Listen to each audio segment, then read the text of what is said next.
Hello friends, this is your friend back with a new fanfic.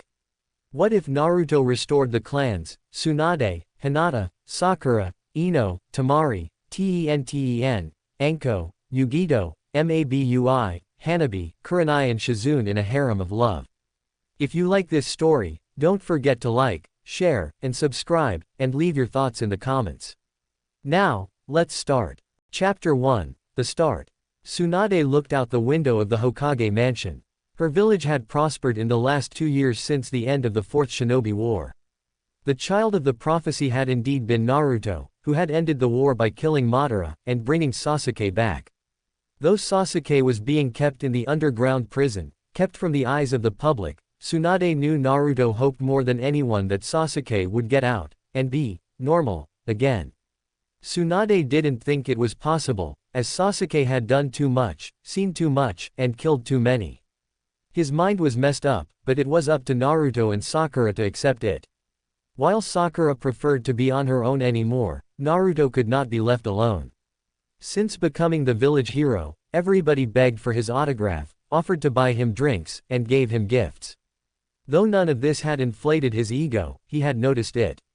Every once in a while, she would happen to look out the window, and see a note he would leave on her window when he needed to talk to someone. At first it had been all about how he had lost his ability to use the Nine Tails chakra mode, because he had began to harbor feelings that he tried to deny. That the villagers really had changed from the murderous people they once were, to going as far as to make things dedicated to him.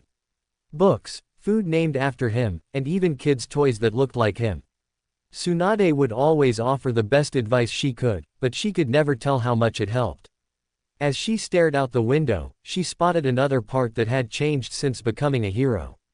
Naruto was walking by the Hokage mansion, with Karen tagging close by to him, obviously flirting with him.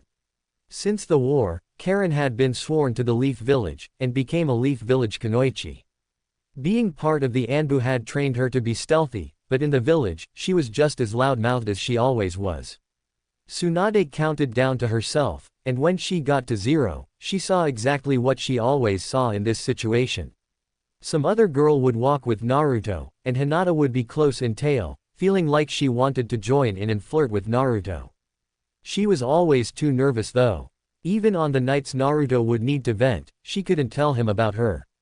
She needed to be more flirty on her own, without Naruto going to her first.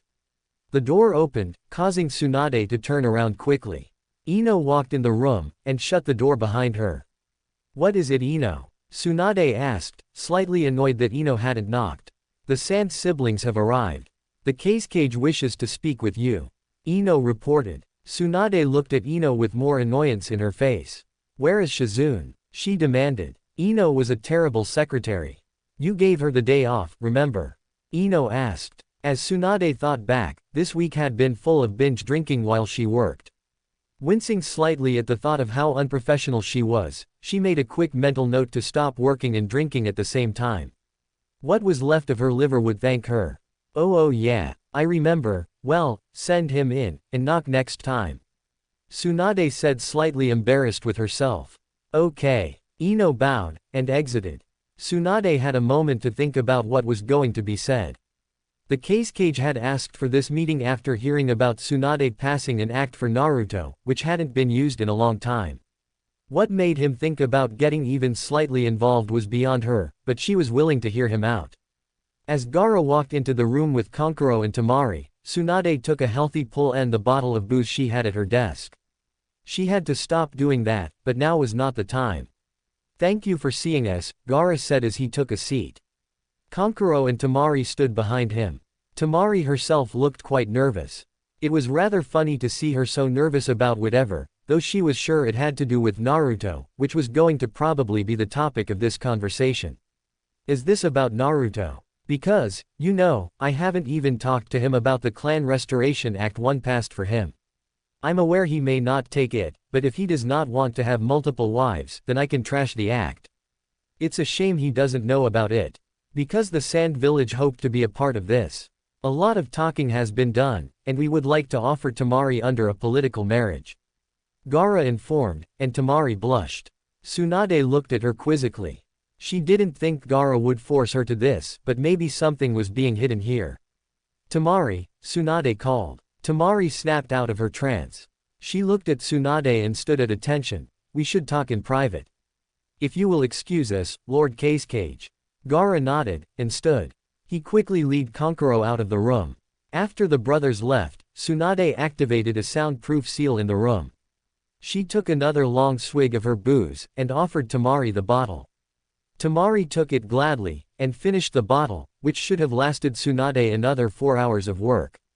After she sat the bottle back on the desk, Tamari sat back and tried and relax. So tell me.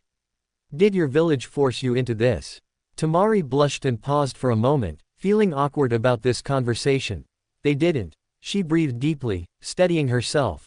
Just act like it's a mission, she thought to herself. I like him. He has always had such drive and passion.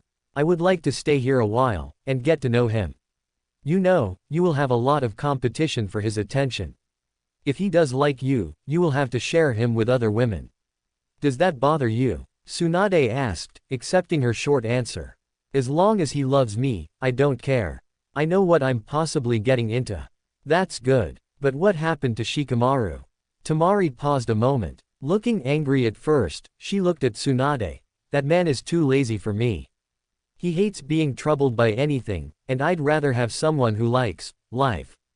I see. Okay. As long as Naruto is fine with the CRA, then you are in. If not, I'll ask him what he thinks about the political marriage. Tsunade said, standing to shake Temari's hand. Smiling, Tsunade brought down the barrier, and went to the door. Gaara was standing patiently, and Kankuro was asleep on a waiting chair. Thank you for your time, Lady Tsunade. Tamari said as she bowed. You're welcome. I'll be sure to get back to you as soon as possible. We will be in town for a while. May we get some village passes? Gaara asked. Sure. My secretary will get them for you. Tell her I said it was okay. Tsunade smiled, and headed back into her office. Going to her desk, she took a paper out, and wrote on it quickly. Going to the other side of the room, she took out a messenger bird. Putting the note on its leg, she opened the window. Naruto, she whispered to the bird, and it tweeted happily. Flying from her, it took off toward the specific person. Naruto walked around happily, having people talk to him as he passed. Naruto liked the recognition he got from everybody, though it did bother him sometimes. What really bothered him was how the women of the village seemed to change their tone so quickly. Though the one that was tagged to him now had always acted like such. Let's go eat, Karen said, holding onto his arm. Her holding onto him never bothered him. He liked her a bit, and he liked the jealous looks some people gave him. He felt bad liking the jealous looks, but it was hard not to. Naruto was just about to answer her, when a messenger bird came down, and landed on his shoulder. He recognized the bird as being one of the Hokages and took the note off its leg. He looked to the note. Naruto, rooftop. Now. Tsunade. Naruto sighed, wondering what he did not. He usually only got called there as he did something stupid. He looked to Karen, who was trying to seem like she wasn't interested in the note. Even though they weren't dating, Karen got jealous easily. It was very funny to see. I gotta go. Tsunade wants to see me. Naruto said to Karen. Karen puffed her cheeks stubbornly, and sighed. We can go eat another time. Promise. Naruto stated, holding his pinky out. Karen smiled, and pinky shook. You know, if Tsunade were younger, I'd say you were cheating on me. Naruto smiled, and shook his head. We're not dating, and I'm not with Tsunade. I call her Granny for God's sake. Naruto informed and laughed. Karen blushed, and turned her head stubbornly. She didn't like him bringing up them not dating. As Naruto turned to walk away, Hinata quickly hid. She hated not feeling able to approach him. As she stood, knowing he was walking her way, she thought about how weird she felt, following him all the time. She wasn't a little kid anymore. It was creepy now. Well, she thought. I could ask him now. As he walked by her, Hinata stepped out, and closed her eyes tightly as she yelled. Naruto. I'd like to ask you. Not now, Hinata. Gotta go to Suon's. Naruto said deep in thought, cutting Hinata off. Hinata felt crushed, standing completely still. I should have known. The bird was for him. I should have recognized it. Hinata thought to herself, completely crushed. Better luck next time, Karen said, popping up behind her. Hinata screamed in terror from being scared, and fell down. Just so you know, though, I'd be okay with you two going out. You're cuter than I am. I would stand no chance. No, I wasn't going to ask him out. Hinata yelled in her, though lying, defense. Please don't act like you weren't following us. I could sense you following us this whole time. Karen whispered. I'm sorry. It's okay. I know you have liked him a long time, but you gotta act like you just tried, but try again. Karen encouraged. He has to say yes eventually. Naruto got to the top of the tower to see Tsunade looking over the railing. As she looked over the village, Naruto walked up, and stood next to her. You wanted to see me? Yeah. Naruto, what would you think if I told you that I told you, hypothetically, I passed a clan restoration act for you? You would have to tell me what a clan restoration act is. It's exactly what the name implies. Tsunade yelled in aggravation over his continued stupidity. Have you ever heard of polygamy? No. Multiple wives. Naruto said, and paused quickly. He thought for a moment before saying anything. Wait, you want me to have multiple wives? I'm asking what you think of the idea. Oh. Naruto sat by Tsunade, and took the time to think. If you don't like it, there is this. Tsunade stated, handing him a folder. Naruto read the tab, which said Naruto, political marriage. Political marriage? Naruto asked, shocked. You can look in it if you want. It may ruin the surprise. Not for you at least. Well, it has to be Tamari. Naruto said, surprising Tsunade. Wow, you figured that one out. I only know one girl from another village. It was easy. Naruto smirked. Tsunade groaned in annoyance. I need to think about both. Naruto murmured. She is here. She wants to get to know you better. She knows she likes you. Not love obviously, but likes. I thought she liked Shikamaru. I thought the same thing. But they fell apart some time ago, I guess. You don't need to answer anytime soon, but I hope it's within a month. Remember, you don't have to marry anyone, if you say yes, on the spot. I know. I don't know, it feels strange to think about. We have talked about stranger things. Stranger to me at least. What do you think about it? I think, from a man's standpoint, it is like a dream come true. I'm surprised any man would think about it, but you aren't just any man. Do you think I should? From a Hokage's standpoint, yes. You would be saving two clans. As a person, I can't make that decision. What bonuses would I be getting out of it? Besides several wives? Tsunade asked, surprised he would ask the question. Though I guess that could be a punishment too, if you didn't play your cards right, well, you would be part of the shinobi council. Besides that, you would receive a clan home. I see, and if I just accepted the political marriage? He further questioned. Tsunade was surprised he was covering all grounds with this questioning. He almost sounded like a Hokage getting insight into a situation from his council. You would strengthen the relationship with the Sand Village. Though we already have a strong relationship with them, the people in the village would take it harshly. I really have to ask that you at least accept that. So basically, I have the choice of pleasing one village, or both. Well, in the eyes of some, yes. Tsunade said awkwardly. Though that is a very straightforward way to look at it. Think of it like this. How many girls do you know that would be crushed if you were suddenly ripped from the market? Well, Naruto mumbled. He instantly went through the list of women who treated him differently, or at least like they were into him at all. How about this? We could say you are accepting the Clan Restoration Act, and see who wants in. Accept the political marriage, and go on with life for now. Does that sound okay? Just a second. Naruto whispered, and closed his eyes. Tsunade had seen this before. He was going to ask the fox's opinion. Naruto opened his eyes, and he was in his mind's land.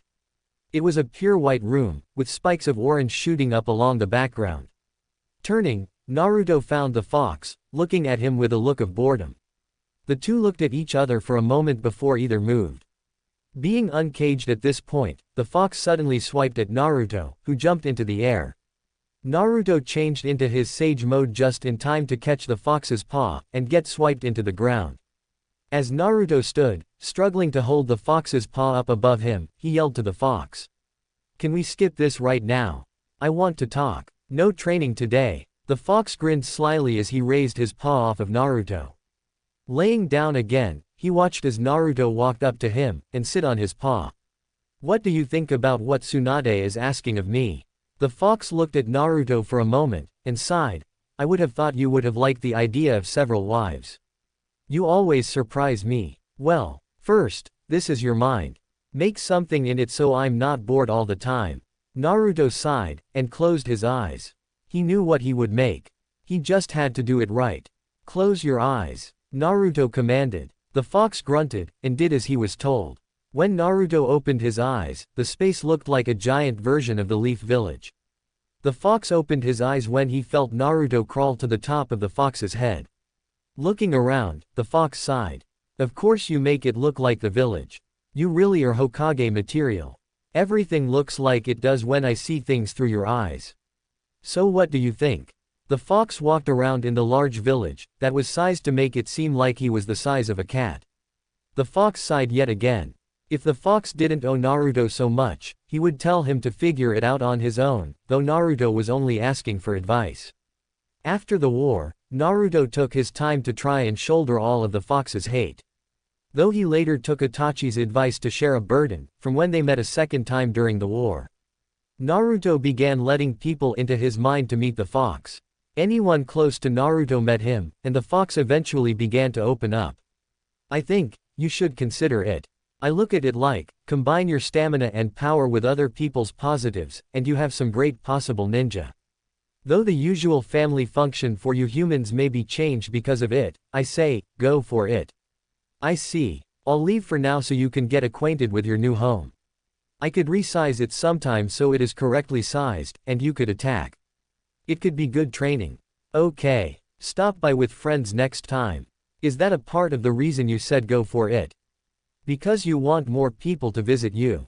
I want you to be happy, and I could have a future container, the fox said, and smiled when he said the last one. Naruto laughed at first, then jumped down from the fox's head. Thanks for that. I'll be sure to come by soon. Naruto closed his eyes, and exited his mind. Naruto opened his eyes yet again, and looked to Tsunade. Tsunade stood next to him, and had seen him change to sage mode. She had met the fox before, once while the fox was angry, and once when he was calm. He wanted to fight, she asked. Yeah, he stopped and gave me advice. I made him a copy of the village in my mind. He seemed to like it. That's good, but what did he say? Kinda what you said, from the Hokage's standpoint. Though, he put it more like how it would affect him kinda. I see. But what do you think? Well, Naruto started, considering his options. I will accept the political marriage. And the CRA. I accept. Chapter 2, Meeting the Girls. Naruto had accepted the Clan Restoration Act, which meant that Tsunade had a lot to do. While Naruto was out getting to know Temari, Tsunade was putting together a list of possible people for Naruto to marry.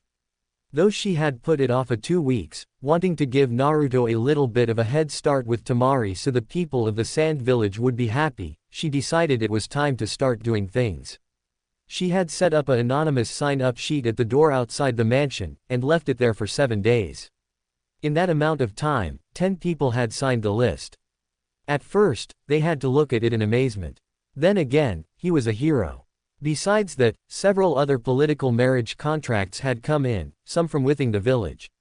The Hyuga clan had been the first to put a couple out, offering both Hinata and Hanabi Hyuga. After that, the Yamanaka clan had been the second, offering up Ino.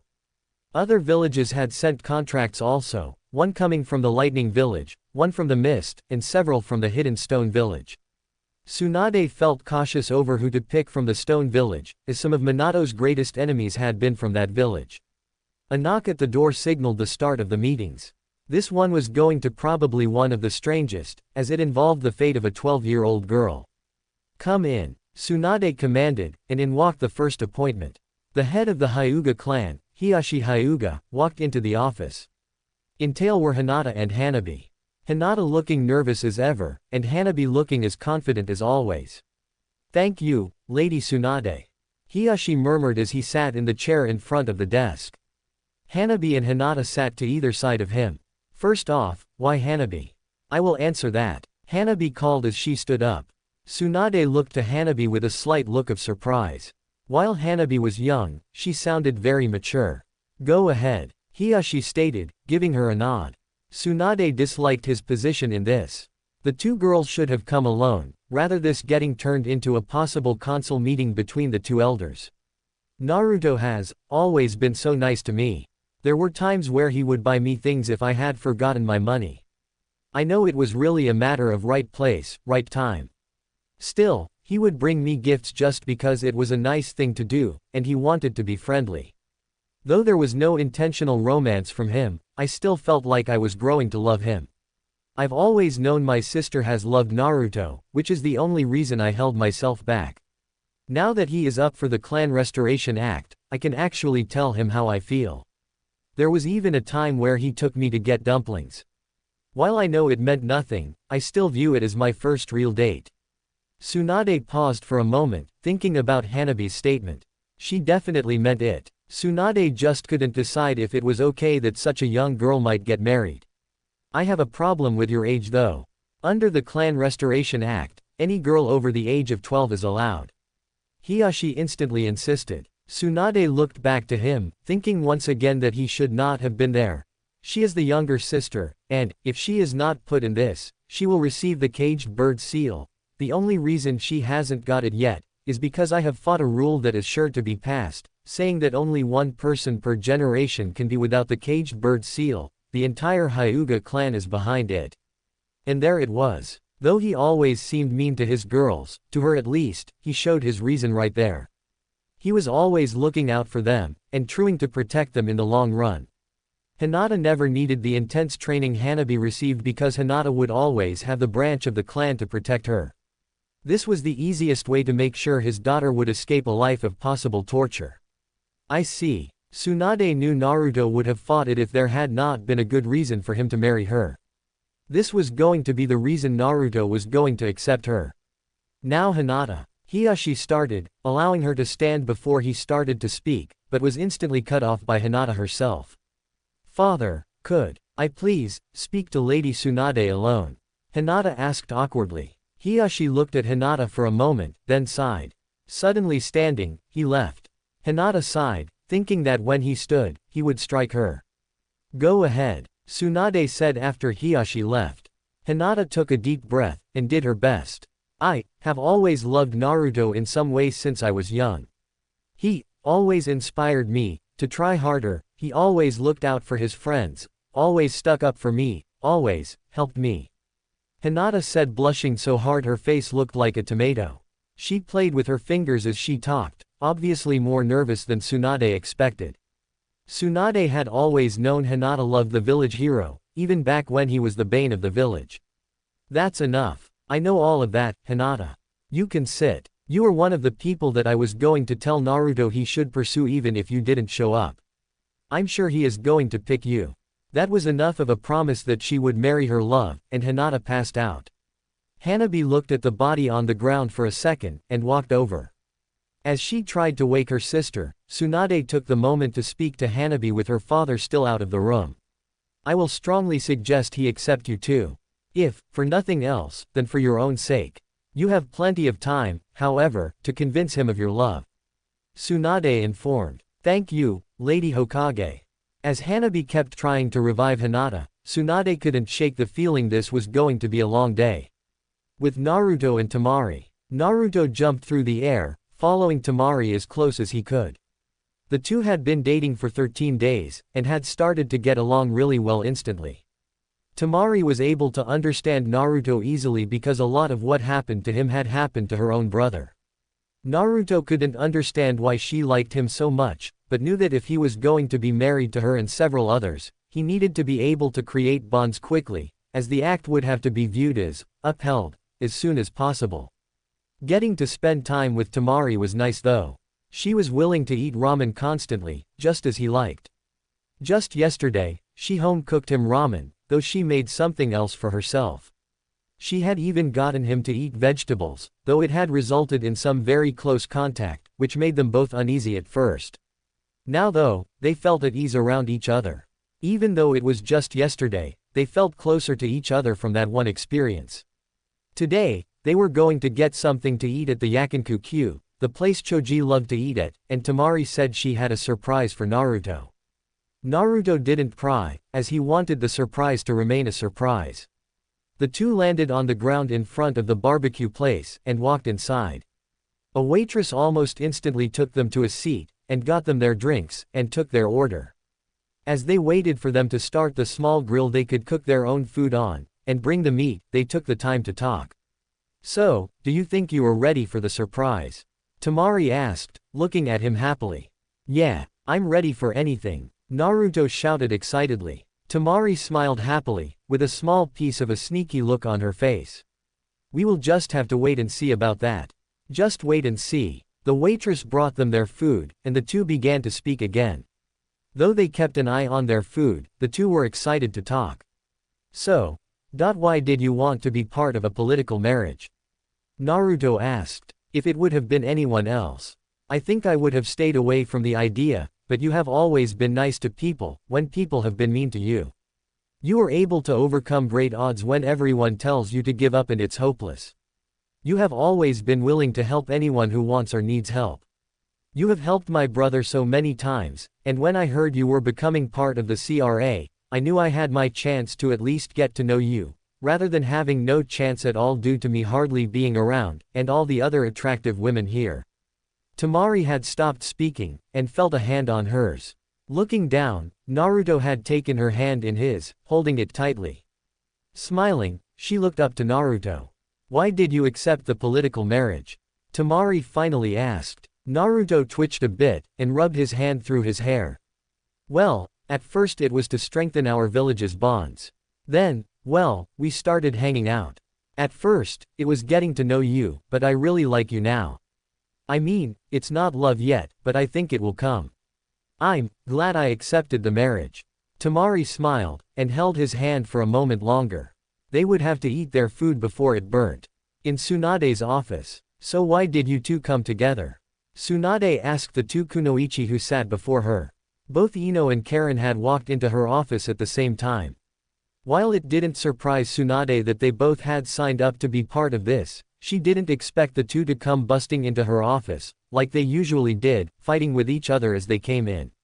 "Well, I had the first appointment," Karen instantly said. "And I didn't want her getting the appointment ahead of me. Asuma told me before he died never to let my rival win, and since Sakura has barely been seen by anybody, Karen took up the role of being my rival." Ino inserted. Tsunade sighed, but decided the day would go faster, since she would have a lot of the suspected list taken care of right away. Though there was a lot more to do, she felt it would be better in the long run. "Fine, another joint appointment, so, one at a time please, explain why you want to be with Naruto." "Go ahead," Ino said, sounding too sure of herself. "Fine, Lady Tsunade, I'm sure you have seen Naruto and I walking around the village. He always smiles when we are together, he has saved my life, brought me here, and he insisted I become a Leaf Village ninja. My life, for the past 2 years, is all thanks to him. I'd be insane if I didn't love him even a little. Alright, and Ino, I always used to be a Sasuke fangirl. I'm aware of what that did to my friendships with other people, and what it did to my life as a whole. Though Naruto never treated me differently for the way I acted. Hell, he even ran errands for me if I asked. We went out before also. When he brought Sasuke back, I stayed away from Sasuke because I had made up my mind. Naruto was definitely better for me anyway. And you don't mind sharing?" "Well, not really. Except with her," Karen yelled, pointing to Ino. Ino instantly stood up, getting in Karen's face. "Like you're going to get a chance." Ino yelled. "You think you will? He will be too busy with me. Says you. This is getting annoying. I should just recommend one or the other." Tsunade thought to herself. Unable to control her mind, she remembered all the trouble Naruto had given her over the years. Calling her granny in front of anybody, no matter how important the person was. Giving her more gray hairs than nature could in 10 years. He was a constant pain in her side through the years. Though he was tied with troubles he had given her with times he had saved her. Maybe a little payback would be okay. Okay. Thank you. I will definitely put you both down as important people to consider. Tsunade interrupted them. Not wanting this meeting to come to a fist fight, she was quick to end it. Standing, she quickly moved, and though laughing, shoved them out the door as fast as possible. Alright, maybe the worst is over. With Naruto. Naruto and Temari had finished eating, and got their check. As they walked out, Temari took Naruto's hand in hers. The two smiled, Temari realizing that if she wanted to live happily, she needed to try her hardest, and Naruto realized having someone like Temari around was changing his life for the better. Gotta close your eyes till we get to the secret place. Temari whispered into his ear. Oh, okay, Naruto said excitedly, and closed his eyes tightly. Temari smiled happily as she led her husband to be through the village. There were quite a few people who looked at the two, several smiling at the couple walking along. As they walked along, Temari reached her destination. The Konoha hot springs. You can open your eyes.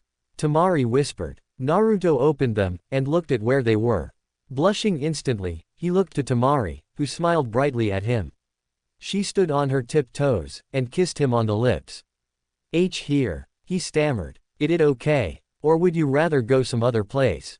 She asked instantly. Here is fine, you know there is a divider, right? Not in the couple's rooms. Oh, Naruto whispered, blushing more. Can we go in? Yeah, Temari said, smiling brightly. Walking inside, the two went to the front desk, and Temari was the one who spoke, as Naruto seemed very nervous. Temari, though, seemed very sure of herself. We would like a couple's room. Are you Temari? I've heard about you. Congratulations on getting engaged to the village's hero. You gotta treat him well. The girl at the front desk said after Temari ordered. The desk girl grabbed the key to one of the rooms after she finished speaking.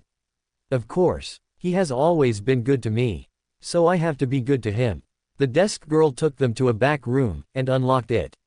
Filling the center tub with hot water, she started to coals, and poured water on them, steaming up the room instantly. She turned back toward them when she was done, and smiled. Changing rooms are on either side of the room. We ask that you keep things clean in the changing rooms, and dirty out here, she said, implying the obvious. Temari and Naruto looked at each other. With Tsunade. Tsunade was almost done with the meetups. She had just met with Samui from Kumo. Tsunade didn't trust her. She was a cold person, who had the body Tsunade wished she had when she was 20. She seemed to only respect Naruto under the means he was powerful. Sadly, because it was the only political marriage contract from Kumo, she reluctantly accepted it. Iwa had sent a couple people for Naruto, saying he was welcome to dismiss any of them. Kuretsuchi was the only one she had agreed to, as the other ones were openly against the Leaf Village, to her face. Kuretsuchi probably disliked the village, and would probably butt heads with some of the other girls, but she was more manageable. That, and if they had the third Tsuchikage's grandchild, they could probably use her as a ransom if she became too much to deal with. At the end of the list was the person offered from the Mist Village. Ren Yoshida was her name, and she was a hunter nin before accepting to be an offering for the political marriage. Besides being part of the Anbu for her village, she did missions as one of the 7 swordsmen of the Mist. While Tsunade doubted they would send her with her sword, maybe it would show the Mist Village's dedication to the Leaf to entrust them with one of the swordsmen. Tsunade sat back, waiting for Ren to arrive. After this, she would have to wait 2 hours for Naruto to arrive, and see who she recommended. Maybe the waiting would be a good time for a nap, it had been a long day. Lying her head down on the desk, she closed her eyes, and started to drift off to sleep. Shizune was back today, and would wake her when the next person came. Tsunade had barely felt sleep start to take her when the door opened, and Tsunade woke up with a start. At the door was Shizune. Tsunade sat up slowly, and rubbed her eyes.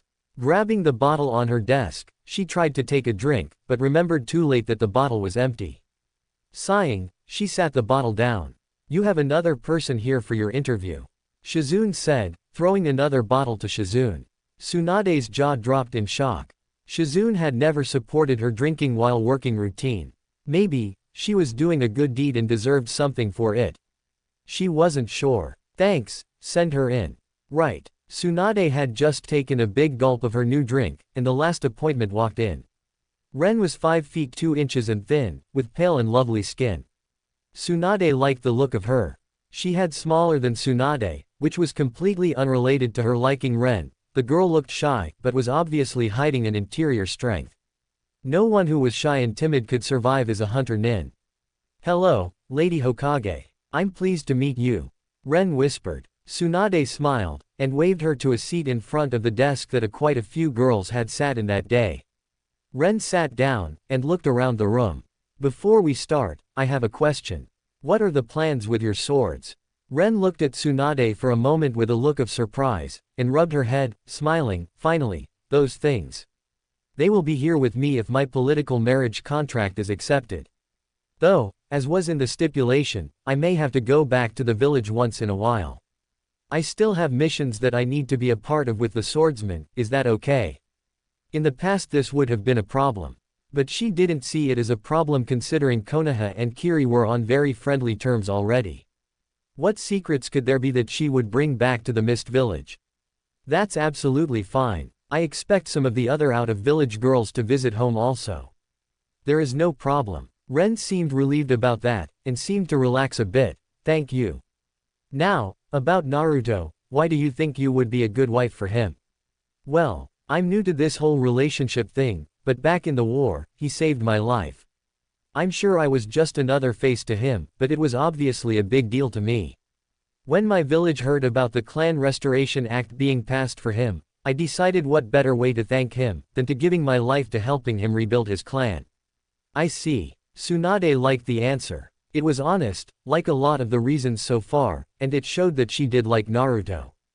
Also, I can summon tigers, and my elements are lightning and water, Ren quickly added. Tsunade internally sighed. That had nothing to do with her relationship with Naruto, but whatever. Alright, we will have plenty of time to become good friends, but for right now, I think that will be all. We will be accepting your marriage contract, so gather whatever things you want from your village, and be ready to move into the new clan house. Thank you, Lady Hokage. I look forward to my new life. Ren stood up and left, leaving Tsunade with a feeling that Ren was not going to have any problem fitting in with Naruto. She did feel bad about all the internal attention struggles that were going to take place, but it was something he would have to learn to deal with. At the hot springs room, Naruto walked from the changing room nervously, and looked to the changing room that Temari was in. At some point within the next hour, he was probably going. While the thought did excite him, he was nervous. For the first time, he was actually thinking about how he looked. Before he had time to run back in the changing room, and make sure he had done everything possible to look good, the door to the changing room opened. Temari had her hair down, which was something Naruto had never seen. He wasn't sure, but he would. Temari, who was completely under the white towel she wore, stepped out of the room. Naruto gulped as she walked to the tub in the center of the room, and getting in with her towel on. Naruto was a little crushed she didn't drop the towel, but internally scolded himself for trying to get his mind off of it. He poured more water so the room would steam up. He was successful in making the room steam up a lot, so much to the point that it became hard to see. Fumbling his way around, he made it to the hot spring water tub in the center of the room, and got in with Temari. This feels good. Temari sighed, moving to cuddle up with Naruto. Naruto wrapped his arm around her shoulders, and sat back. Though it was awkward, he tried to relax. Time to get rid of this. Temari took the towel off, and tossed it behind her. Naruto tensed, and knew that relaxing was out of the question now. Temari moved closer to Naruto once again, and laid her head on his shoulder. It was quiet for a moment, and Naruto could feel himself blushing. Do you want me to put my towel back on? Temari asked after a minute. Naruto shook his head, but decided to vocalize his answer. No. I actually hoped you would. Temari put a finger to his lips, understanding his nervousness in the situation. She knew what he was trying to say, and was happy he was trying to vocalize his hope that she would have taken the towel off. It made her feel attractive. Would you take your towel off? She asked. Why yeah. Naruto pulled the towel off of him, and tossed it aside. We're in a hot springs tub, together, and I can feel her skin. Naruto thought to himself, unable to get the thoughts out of his mind. The two sat in the hot water for a little longer before either of them talked or did anything. Naruto. Temari whispered, showing the feeling of anticipation in her voice. Yeah, I want to try something, if I go too far, stop me.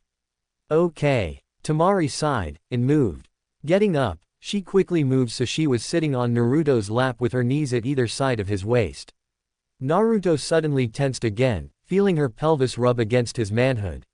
She moved her head closer, and kissed him passionately, rubbing the sides of his chest as she kissed him, feeling his muscles. Teasing his lips with her tongue, she forced herself into his mouth. After invading his mouth, she broke their kiss, and looked him in the eyes, smiling. Do you want me to stop? No. Naruto said, being able to move his head now, and see the bear that were in his face. You sure? We could stop at any time, she whispered seductively as she pushed her in his face, gently rubbing her soft flesh against his cheeks. As she did so, she could feel him getting more and more excited underwater. Don't stop. Okay. Temari reached underwater, and grabbed Naruto's manhood. Naruto gasped loudly, and seemed to give completely in the moment her fingers touched him. Using her other hand, she moved his hand, giving him permission to do whatever he wanted. Want to stop now? She asked, still rubbing his hard member. Naruto tried to speak, but could only shake his head. Okay. Naruto got the sudden drive, and began to play with her womanhood. Temari jumped at the sudden movement, but settled as his touches got more loving. With his hand, Naruto found where his member would go if it got that far, which was a relief to him. He hated being clueless, and this would help, if it got that far. As he continued to search, he found a small mound of flesh he could only assume was her clitoris, because when he found it, Temari moaned loudly and shook in pleasure. Right there. Temari moaned, speeding up with her hand. Naruto groaned as he tried to keep up, yet tried to be careful not to hurt her. Wanting to try something else, Naruto slipped one of Temari's nipples in his mouth, and played with it with his tongue. That feels so good, Naruto. Naruto wanted to continue, but he had to stop. He felt his loins starting to tighten, and had to warn her.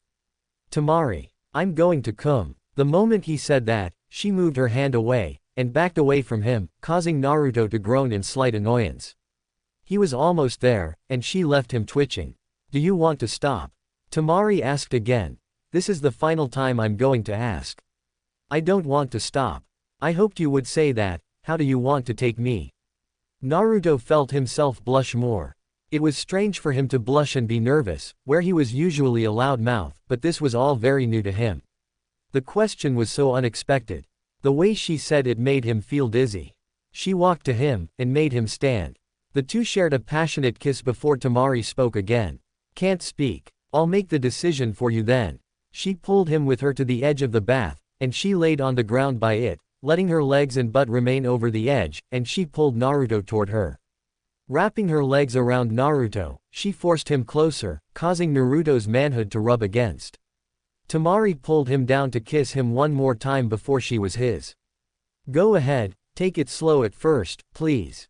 Naruto stood up in the bath, and Temari put her legs on his shoulders. Naruto positioned himself awkwardly at first, but was eventually ready. He nervously slid into her, feeling her tightness. Temari shook slightly, feeling him going into her. Naruto eased up as he broke her hymen, feeling her tense up and close her eyes tightly. Not knowing what was going on, he freaked out. I'm so sorry. He quickly shouted, not moving at all. It's okay. I'll be fine. Leaning down, after moving her legs, Naruto kissed her again. Temari hugged him tightly at first, and slowly let him go. I'm okay, go ahead. Naruto nodded, and slowly started moving. Naruto's mind seemed to cloud over as pleasure rushed through him. Temari moaned as Naruto gained confidence and started moving faster. Naruto, I'm so happy I'm yours. Temari moaned as she rubbed her hands on Naruto's wet chest. Naruto moved her legs back to his shoulders, feeling her soft legs as he pounded into her. Naruto couldn't get enough of the feeling of her soft skin. Moving his hands down her legs, he gripped her butt tightly, causing Temari to squeak in surprise. Naruto hadn't been moving long before he felt the same tightness that he felt before, though. Temari. Naruto moaned slightly, the look on his face giving it away. If she hadn't teased him so much earlier, she would have insisted it was too quick. Moving her legs, she pulled him more on top of her, shoving his face in her. Go ahead, inside of me, she said between moans. Naruto nodded, and twitched as he started to come, shooting his load into her, making her moan. God. I can feel it, it feels so good. When Naruto finished, he laid on top of her, feeling too tired to move. Temari sat up, making Naruto fall back into the bath. Quickly reacting, he sat on a seat in the tub, and laid his head back. Temari lowered herself into the water, and settled down by Naruto. She laid her head on his shoulder, and relaxed in the water. Sorry if I was bad. Naruto mumbled, and ran his hands through his hair. Sorry if I was, but you have to practice so the other wives you will have don't complain, but I never will. Thanks Temari, but we're going to be in this together. Do you mean they are my wives too? She said, sounding falsely excited. Naruto laughed at the idea. You know what I meant. Naruto laughed. Do we split the wives 50-50 at night? You're awful. Naruto smirked. The both of them laughed in the tub, feeling less awkward together than ever before. At the Hokage mansion, hours later, Naruto came up the steps to the roof of Hokage mansion, and saw Tsunade standing at the top. She looked over her shoulder to him, and smiled. Naruto walked over before saying anything. How did today go? Naruto asked, leaning over the rail to look over the village. He heard Tsunade sigh. It was okay. Hinata showed up with her father, and Hanabi. Why was Hanabi there? Naruto asked. When Tsunade didn't answer, he looked shocked. The Hyuga clan is trying to pass a clan law that only one person in a generation may go without the caged bird seal. Hanabi would receive it if she doesn't marry you. That, and she seems rather infatuated with you. I was surprised by her statements. I strongly recommend both of them. Okay. Why not, but Hinata was there. She wants in this too. She has loved you for a long time. I know that is falling on deaf ears, but, talk to her about it. Okay, who else? Ino and Karen came at the same time. I recommend you accept them both. Ino actually has an in-village political marriage contract to back her. You don't have to accept her if you don't want though. I might as well. Karen and her are best friends, and I would hate for their relationship to be strained because I didn't accept one of them. Alright, then Samui from Kumo came. She seems cold, but we have a decent relationship with her village, and you should accept the political marriage to keep it that way. Right. I remember her. She made her friends stop beating me up when I said they could beat me in place of Sasuke, and I saved her butt when she was trapped in that jar thing Madara had. Yeah. Then there was Kuretsuchi. She seems less hateful of our village than the others from her village did. You should accept her too, but watch yourself around her. I know the other girls will watch your back, but you should make sure she feels welcome. Okay, and, is there another? Yeah, there was Ren Yoshida. She is a swordsman of the mist. She says you saved her during the war. Maybe I will remember her when I see her. Maybe. She said she decided you could have her as a wife, saying you saved her. And I should marry her too, right? Yup. Okay, so then, that's 8. If you were anybody else, that would be a problem. You have the stamina for it though. Tsunade said, sounding uninterested. So how was the date with Temari? When Naruto didn't answer, she glanced at him. He was blushing, and trying to look away from her. She sighed, and shook her head. She was silent for a moment, before she started laughing. So Temari has you practicing. I don't know if I should count that as helping, or staking her claims. Well, I'll start meeting up with them. I recommend taking Hinata out first. You two have a lot to talk about. Okay, tomorrow. Chapter 3, Date with Hinata. Hinata waited patiently at the gates of the Hyuga compound, looking around for her date. She was nervous enough that she was blushing and feeling like she would pass out, yet she held strong from the excitement that she was about to go on a date with Naruto. It was a dream she had for years, and it was finally being realized. Her father stood by her, wishing to speak with him before they left. Down the street, Naruto was walking along. Though he was tired from having to get up to meet Hiyashi's insane wish of him getting there around 8 in the morning, Naruto decided to go to sleep early, so he could make the clan head happy. As he got closer, he saw them look to him. Hiyashi didn't change his expression, but Hinata seemed to almost faint, which she did do a lot. Namikaze. Good to see you, Hiyashi said as aggravated as ever. Hiyashi noticed Naruto instantly look nervous, and decided to try smiling to make things less awkward. To Naruto, the smile looked villainous. Like he planned some evil against him. Seeing the shocked and scared look on Naruto's face, he erased the smile from his face, looking almost embarrassed he had tried. Naruto looked at Hinata, and she looked at him. The instant their eyes met, she quickly looked away, blushing heavily. She was now absolutely unsure she was ready for this date. She had hoped she would have been strong enough for this, however, she was not. "Bo, I want her back before 9. Just because you two will be married does not mean you are," Hiyashi demanded. Naruto nodded quickly, causing Hiyashi to sigh. "Naruto, I was trying to instigate you to argue with me. There will be times when we will argue, as I will be your father-in-law, and someday if you become Hokage, I will be part of your council." "Oh, okay," Naruto said, slightly weary as Hiyashi held his hand out, and a house helper who had been hiding handed him a duffel bag. "Keep her tonight. I hate the idea of her ever sleeping in a bed with anyone but herself because I am her father, but I realize it will happen." Handing the duffel bag to Naruto, Hinata stared at the bag in disbelief. Feeling faint, she shook her head quickly, and leaned against a wall for support. Naruto himself couldn't grasp the situation. Are you serious?" Naruto asked in disbelief. "I am. Now, go," Hiyashi said. When they stood around still with dumbfounded looks on their faces, Hiyashi got annoyed. "Go." The two took off in fright, and ran together. Though they didn't go very far, the two made it out of sight of Hinata's seemingly crazy father. As they stopped, the two looked at each other. Hinata quickly looked away, blushing. Naruto smiled his usual fox grin as they walked. "Well, we have all day, what do you want to do?"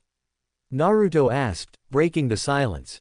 We could get our ramen," Hinata murmured. She internally kicked herself, hoping that now that they were going to go out, and were already engaged, she would be able to talk to him without having any more problems.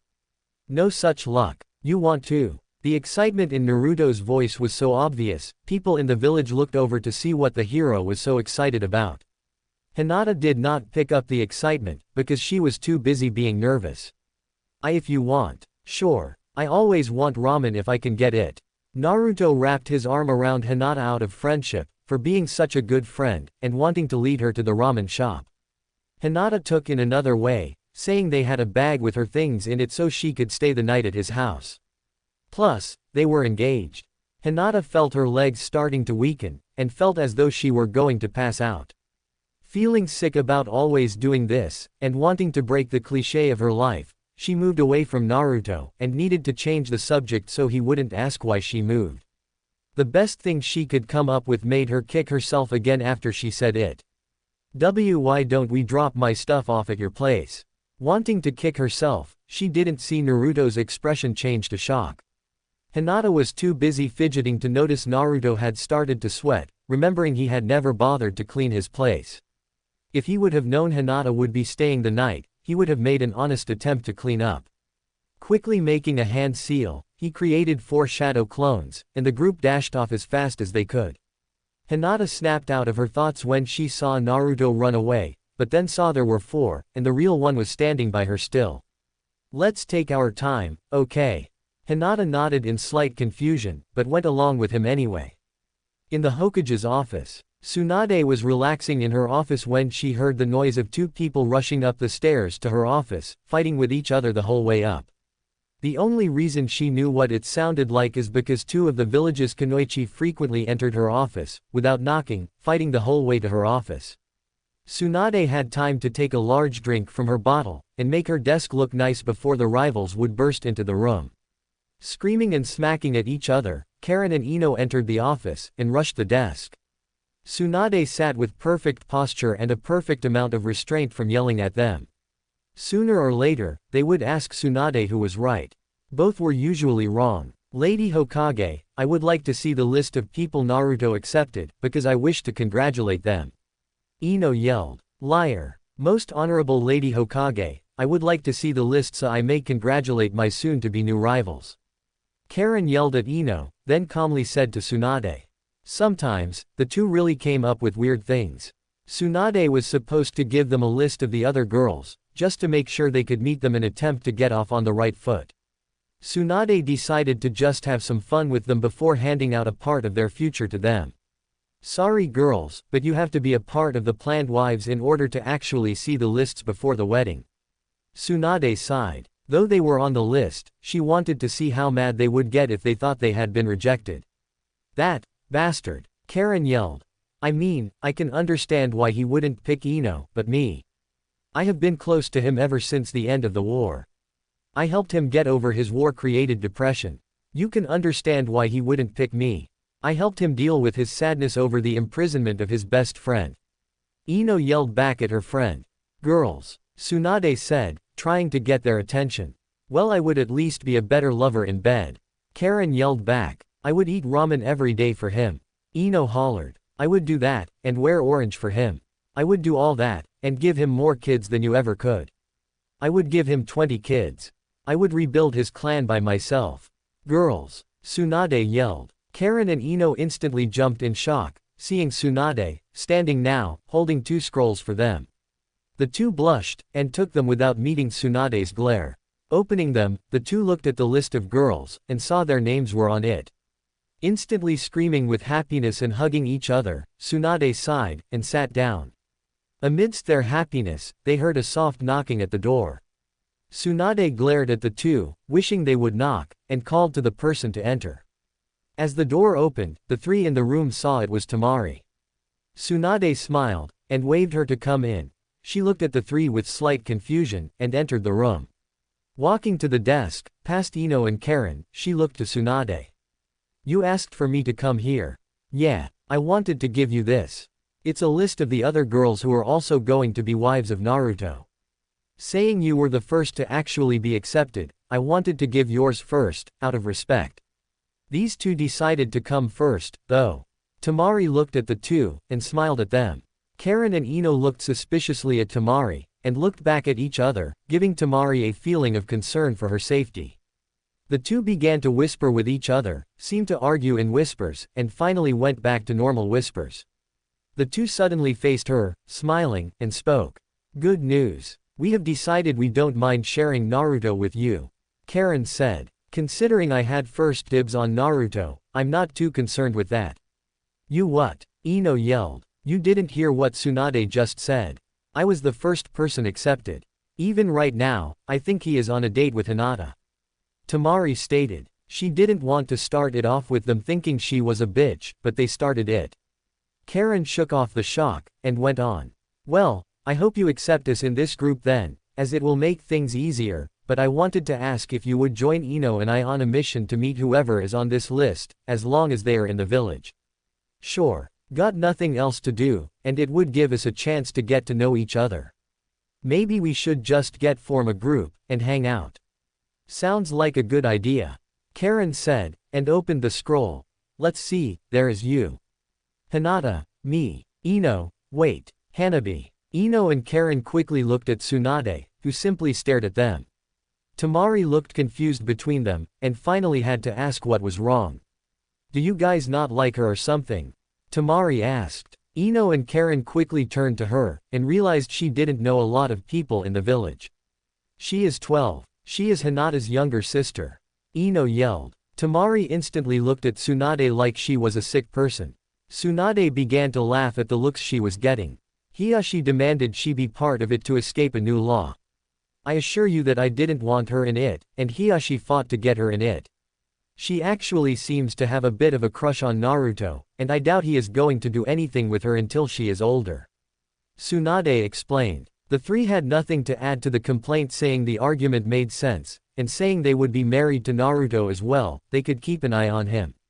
Alright, let's go. Ino said happily. She didn't think at first being engaged to Naruto would have made her this happy, but she felt bubbly now and didn't want to lose the feeling. Yeah, Karen said nonchalantly, trying to hide her own excitement. As the duo turned to leave, Temari followed. Waving over her back to the Hokage, Tsunade smiled. Even though she was sure this was going to cause problems, she didn't care. They were happy. At Naruto's apartment, the clones had finally finished cleaning the apartment to the best of their ability by the time Naruto and Hinata arrived at the apartment. Though it was still dusty and it smelled of bad food, Hinata didn't seem to care. She went into the apartment nervously, and sat at a chair. As she looked around, Naruto took the vibes she was radiating as shock the place. I'm sorry it's not the dream apartment, but it leave me with a lot of extra money I have been saving up since my first mission. I do plan on having a house by the time we're married, but this is what I have right now. That's not it. I mean, it does smell, and it is dusty, but it is your home. I never thought that I would be here, or be spending the night. Naruto understood what it was she was feeling, but he didn't feel like he had been around her enough to really recognize it. He took in the moment, and decided to move on. So, you want the bed tonight? No, I couldn't. It's your bed. But, Naruto murmured, looking around the room. It was this, a bathroom, and a bedroom. There was no couch. The floor was not comfy, and it got really cold at night. I can sleep on the floor, there isn't any other place to sleep really, and the floor gets cold. Your dad would kill me if I brought you home in anything but perfect condition. Naruto. Hinata whispered, feeling color brighten up her face as she had the obvious idea. She felt really scared to say it, but it had to be said. We will, married, we could, share the BB bed.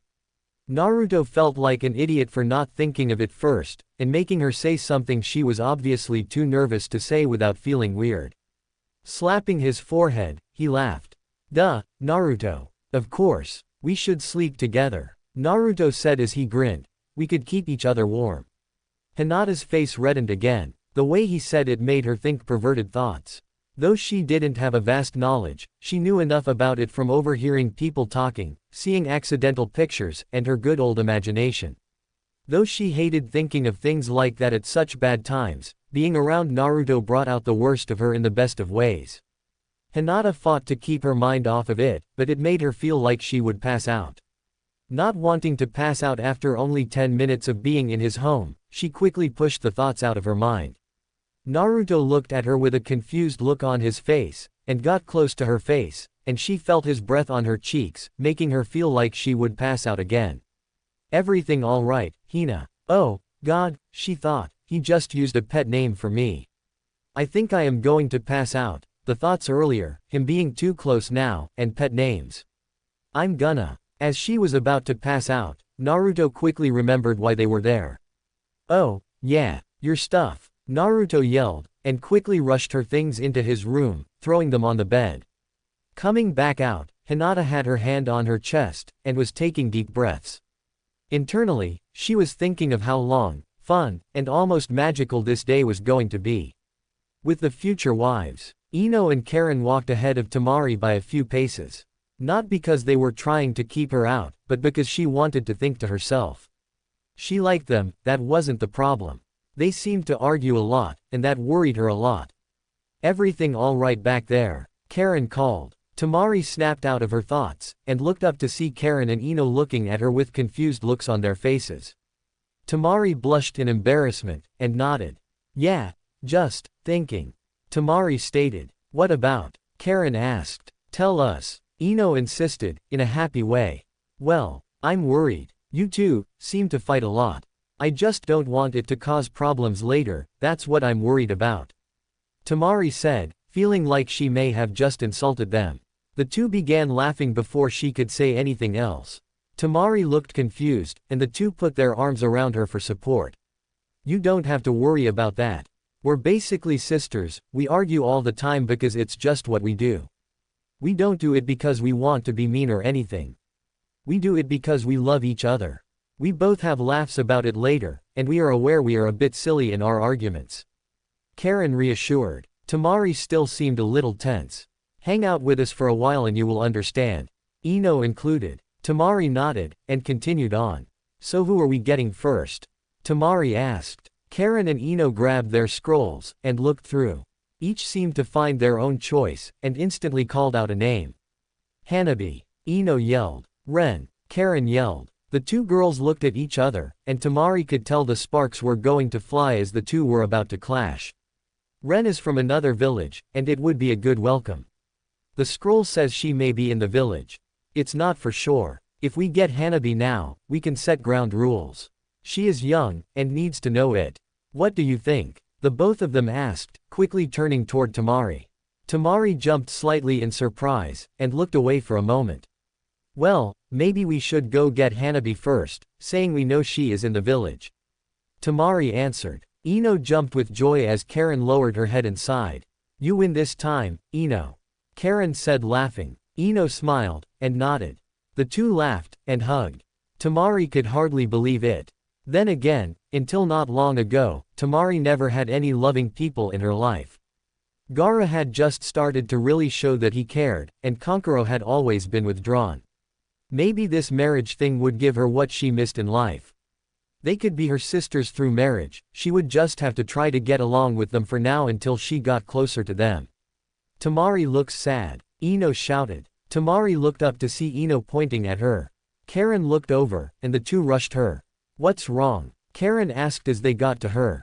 It's nice to see that you guys get along so well. I never had that kind of relationship with anyone. Tamari said. After saying it, she kicked herself. It sounded weak, and she hated sounding weak. You're going to have sisters soon. We will all eventually be close.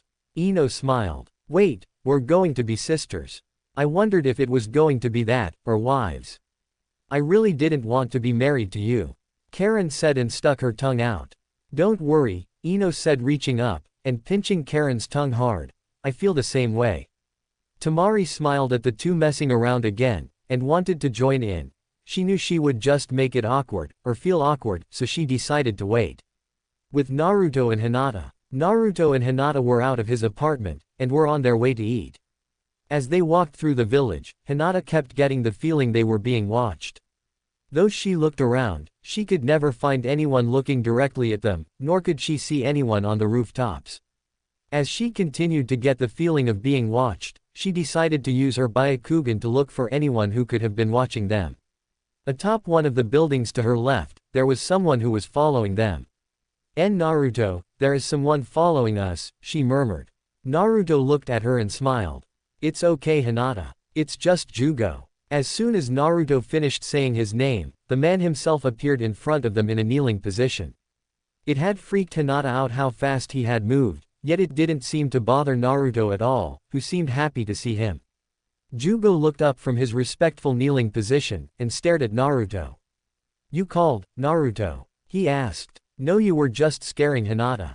I know you feel like you have to follow me, but at least put a little more distance between us. Naruto answered. Jugo thought for a moment, and nodded. If it would please you. After Naruto brought Sasuke back to the village, the others from Sasuke's group had went their separate ways, all moving on with their lives. While Suigetsu went back to the Mist Village to realize his dream of bringing the seven swordsmen back, Jugo had never had dreams. He always felt like he was a danger to everyone around him, and Sasuke was the only one who used to be able to control him.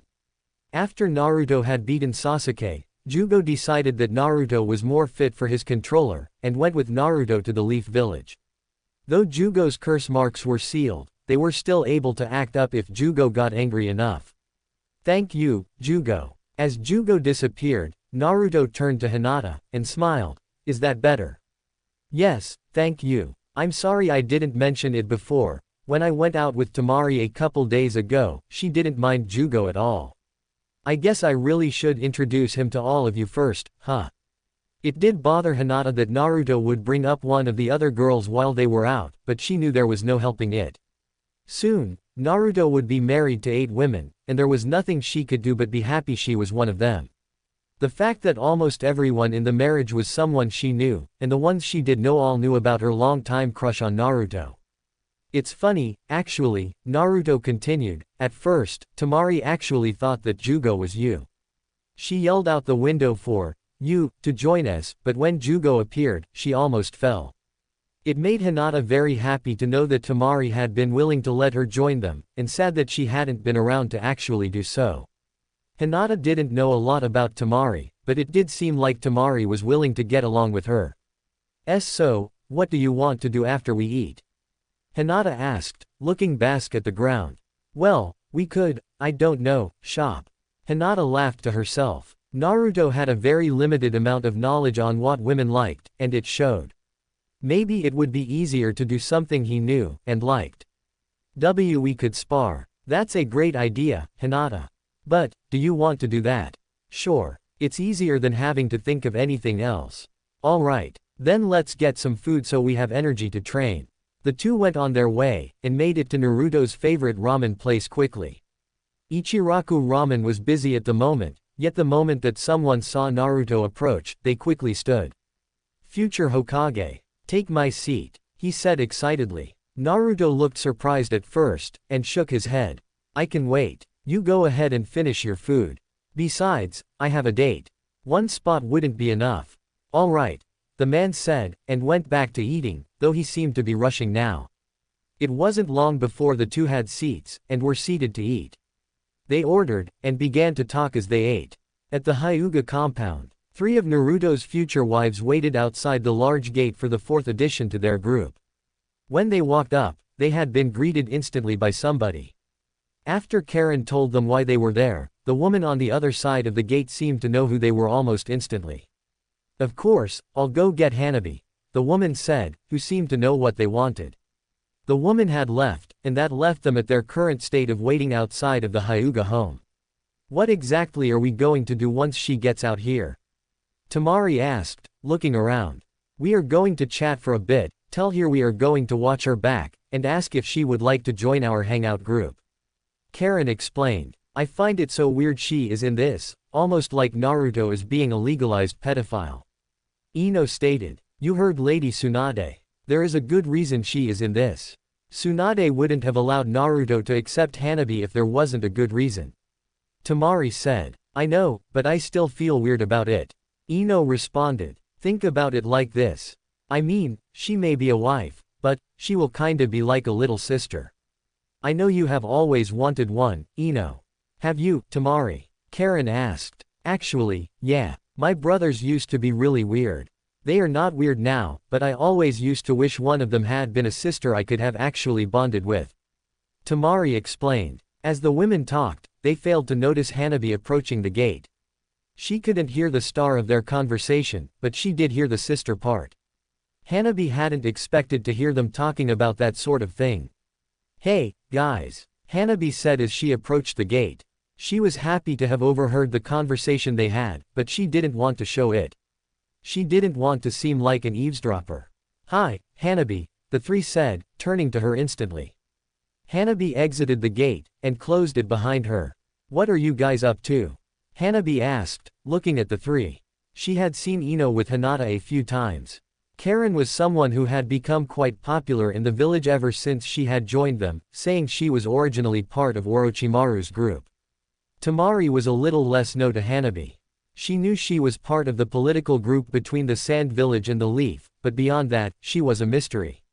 Though she should have, Hanabi didn't feel nervous about being around older people. Hanabi was always confident, and hardly ever nervous. She was strong, so she hardly ever felt scared. We're getting some of the girls together who will be marrying Naruto so we can all get to know each other. You wanna join us? Ino asked. Hanabi had nothing better to do, so she shrugged, and nodded. Sure, why not? Hanabi answered. Real quick, before we go, I wanted to talk to you about something. Karen said, and waved Hanabi to sit on a nearby bench. Ino went with, and Tamari leaned up against the wall, not wanting to butt into something she had no opinion about. To Tamari, Hanabi was young. Yet she also seemed strong, smart, and very mature for her age. She almost seemed like her mind was older than her body. Either way, it didn't bother her that Hanabi was going to be one of Naruto's wives. There were some good reasons why she was going to be, and that was that. What's up? Hanabi asked, looking at Ino and Karen as they sat to either side of her. Well, I know you are going to be a wife to Naruto, along with us, Karen said, sounding a little too happy about the fact, but I just wanted to make sure you knew that we have your back in this. But beyond that, we want you to know that if you don't feel comfortable with anything, you can tell us. If Naruto wants you to do something you don't want to, then don't do. So you guys think I'm too young to make decisions on my own? Hanabi said, sighing, am I right? Well, you are 12 and a half, and we don't think it would be appropriate for someone your age to be partaking in adult things. I don't mean to insult you, but it's just, you are young. Ino said. Hanabi didn't seem to be losing her cool, which seemed to make Karen and Ino waver in their determination. I know where you are coming from, but at the same time, I am a ninja. I can go out on missions that could potentially kill me, so why can't I enjoy things I may never otherwise be able to experience? Hanabi asked. Karen and Ino both looked away from her for a moment. They both seemed to be questioning why they even started this. Hanabi obviously was able to calmly talk her way around a situation. Can we just drop this and see if other people are around? Tamari asked. Thank you, Tamari. Hanabi said, stood up, and walked over by her. Ino and Karen looked at each other, sighed while nodding, and stood up. At the training field, after Naruto and Hinata finished eating, they had made their way to the training ground. The nice stroll seemed to help them digest their food, making Naruto feel more comfortable than he did after eating 6 bowls of ramen. Hinata didn't eat much, and was just happy to be walking next to Naruto. Ahead of them, the training field was coming into view quickly. So, spar until we are tired. Until I am tired. I'm sure I will be tired long before you are. Alright. Until you are tired. The two got to either side of the training ground. As the two stared at each other in preparation for a fight, they got into their battle stances. Hinata rushed at Naruto, but Naruto had a sudden thought. He didn't want to be the kind of person who beat his wives. Even if it was sparing, he didn't want to be like that. Sure, before then he had fought with girls before. But he never thought about it like this. Did it count as domestic violence? Did it count as actually hitting them? As Hinata got in close, Naruto decided to ask later, and fight a different way. Hinata swung a gentle fist at Naruto's face, who ducked down quickly. As he dodged her attack, Shish raised his hand up, and poked her side, tickling her. Hinata, at first, tensed up because she thought she was going to be punched. Then, something tickled her side, and she felt confused at first. Then, she fell on Naruto because the tickling didn't stop. As Hinata looked to see why she was being tickled, she saw Naruto tickling her sides. Instantly laughing, she tried to shove him away playfully, only to be switched to lying on the ground under him, and being pinned as he tickled her. As he tickled her, he realized he felt weird being on top of her. He stopped tickling her, and stayed on top of her, blushing slightly. Hinata saw him blushing, and suddenly realized what was going on. A deep red blush spread across her face, and she froze. This had always been a fantasy of hers, being pinned under Naruto. Though she wished it had happened in a more private location, and with more of a romantic feel. Naruto quickly got off of her, which did ease the tension, but seemed to make her sad. She sat up, and the two were quiet for a moment. Why didn't you attack? Hinata asked. I didn't know if it would have been okay. I mean, I have sparred with you before, but we were never engaged at the time. I don't want to be an abusive husband to any of my wives. I wasn't sure if it would be counted as abusive or not. Oh, I understand, but we are ninja, we have to fight to keep our skills honed, don't you agree? Yeah, I guess it seems silly now. Not really. I'm happy you thought of it, it makes me feel more safe around you than ever, though I never thought you were capable of being abusive anyway. You are too nice to be like that. Thanks. Some time went on as the two sat in complete silence, not knowing what to say next. Hinata herself had wanted to ask him something all day, and decided now was the perfect time. She sat there for a moment, trying to build the courage to ask, yet she was afraid of the answer. As the silence went on, she finally got the courage up. Naruto, why you never, she started, finding what she wanted to say more and more difficult. She took a deep breath, and decided to say it quickly to get it over with. Why did you never talk to me about my love confession after pain invaded? Naruto looked shocked at first. To tell the truth, it was all such a rush at the moment, he had forgotten about it. A lot of things had happened around then. He had gotten the fox under control, beat his toughest opponent at the time, and found out who his father was. In truth, he now felt anger with himself over forgetting about it. It didn't seem like something that should have been forgotten, and felt bad that he had made Hinata wait so long for an answer. Hinata, I forgot all about it, a lot happened around that time, and I really wish I had remembered, you were the first person to ever really say you love me. I'm sorry I never remembered it, it was really important to you, and I feel like I can never really make it up to you. Naruto, in truth, you already have, we are going to be married soon. While it won't be a usual marriage, it will still be us being married, and this day has just been really good so far. I never thought I would actually be going out with you. Hinata. It's okay, can we just keep having a good day? Yeah. With the wives. Temari, Ino, Karen, and Hanabi had walked around the village, and managed to gather Ren and Samui. The 6 of them sat inside the dango shop, and all started to get to know each other. Ren was quiet out of nervousness, and Samui was quiet because she felt she didn't need to talk unless it was of importance. Now that we are all here, we can finally get to know each other. I wish Kuretsuchi could have been here with us, but no such luck. Ino said, starting the conversation. She won't be here until she has to be. I hope this doesn't offend anyone, but people from that village don't really like the Leaf Village. They never have. I expect a lot of difficulty in this marriage because of Kuretsuchi. Samui said as she began eating. Also, why is there a child here? Don't tell me she is in this, too. Temari was about to answer, but Hanabi raised her hand up. Everyone looked at her. I will answer this. My father wanted me in this because unless I was part of this marriage, I would have to receive a clan seal that would make me lower class in the clan's eyes. My father didn't want that kind of life for me, so he included me in the political marriage contract. I know I may seem to have the body of a child, but I have been trained to the point where I am already a chunin. Hanabi said, seeming to surprise Ren, yet Samui was left unmoved by her words. There are things involved in marriage, Miss Mature Girl, that I don't think you are ready for. Do you even know, have you even had your first period yet?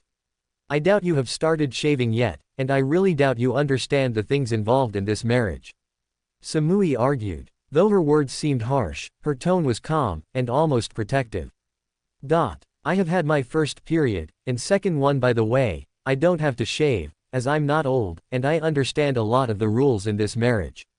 I know of some probably no one else really knows about. For instance, did anybody realize that after 1 year, we will be expected to bear a child? Karen, Ino, and Ren instantly looked at Hanabi with a look of surprise. Temari and Samui both knew of this, and Samui waited for Hanabi to list off some of the other rules to show her true knowledge of the subjects.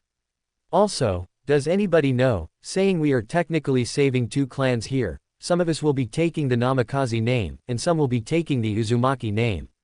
I see you do actually have some knowledge about this. I'm impressed, Hanabi. I do plan on leaving you alone at this point, but you are still young. I will show you respect, but be aware I will be watching over you. Samui stated. Do what you want, but I will act as though you are not. Hanabi said. The 2 of them looked at each other for a moment, and seemed to reach an unspoken understanding, both nodding to each other. Wait, you mean within a year of our marriage, we are expected to be baby makers? Ino said. Is that a problem? I thought you said you were willing to give Naruto a lot of children. Karen mentioned. Ino quickly glared at Karen. It's not a problem, I would just rather choose the time, rather than be told when to have kids. Oh, bitch. Just be happy you were included with this. Why, you, ladies, fighting isn't necessary. Samui butted in. They do this for fun. It's not healthy, but they are as close as sisters. Temari said as she ate. I see. Samui whispered, looking at the 2 as they started to argue again. Do you think Kuretsuchi is really going to be a problem? Ren asked. I do. She will probably insist that she won't be touched by Naruto until the absolute last moment she can avoid it. I respect Naruto, as he is very powerful. I know he is caring, because he went out of his way to save me from Madara. I was trapped in a sealed jar for days, yet he saved me, and even carried me back to my village.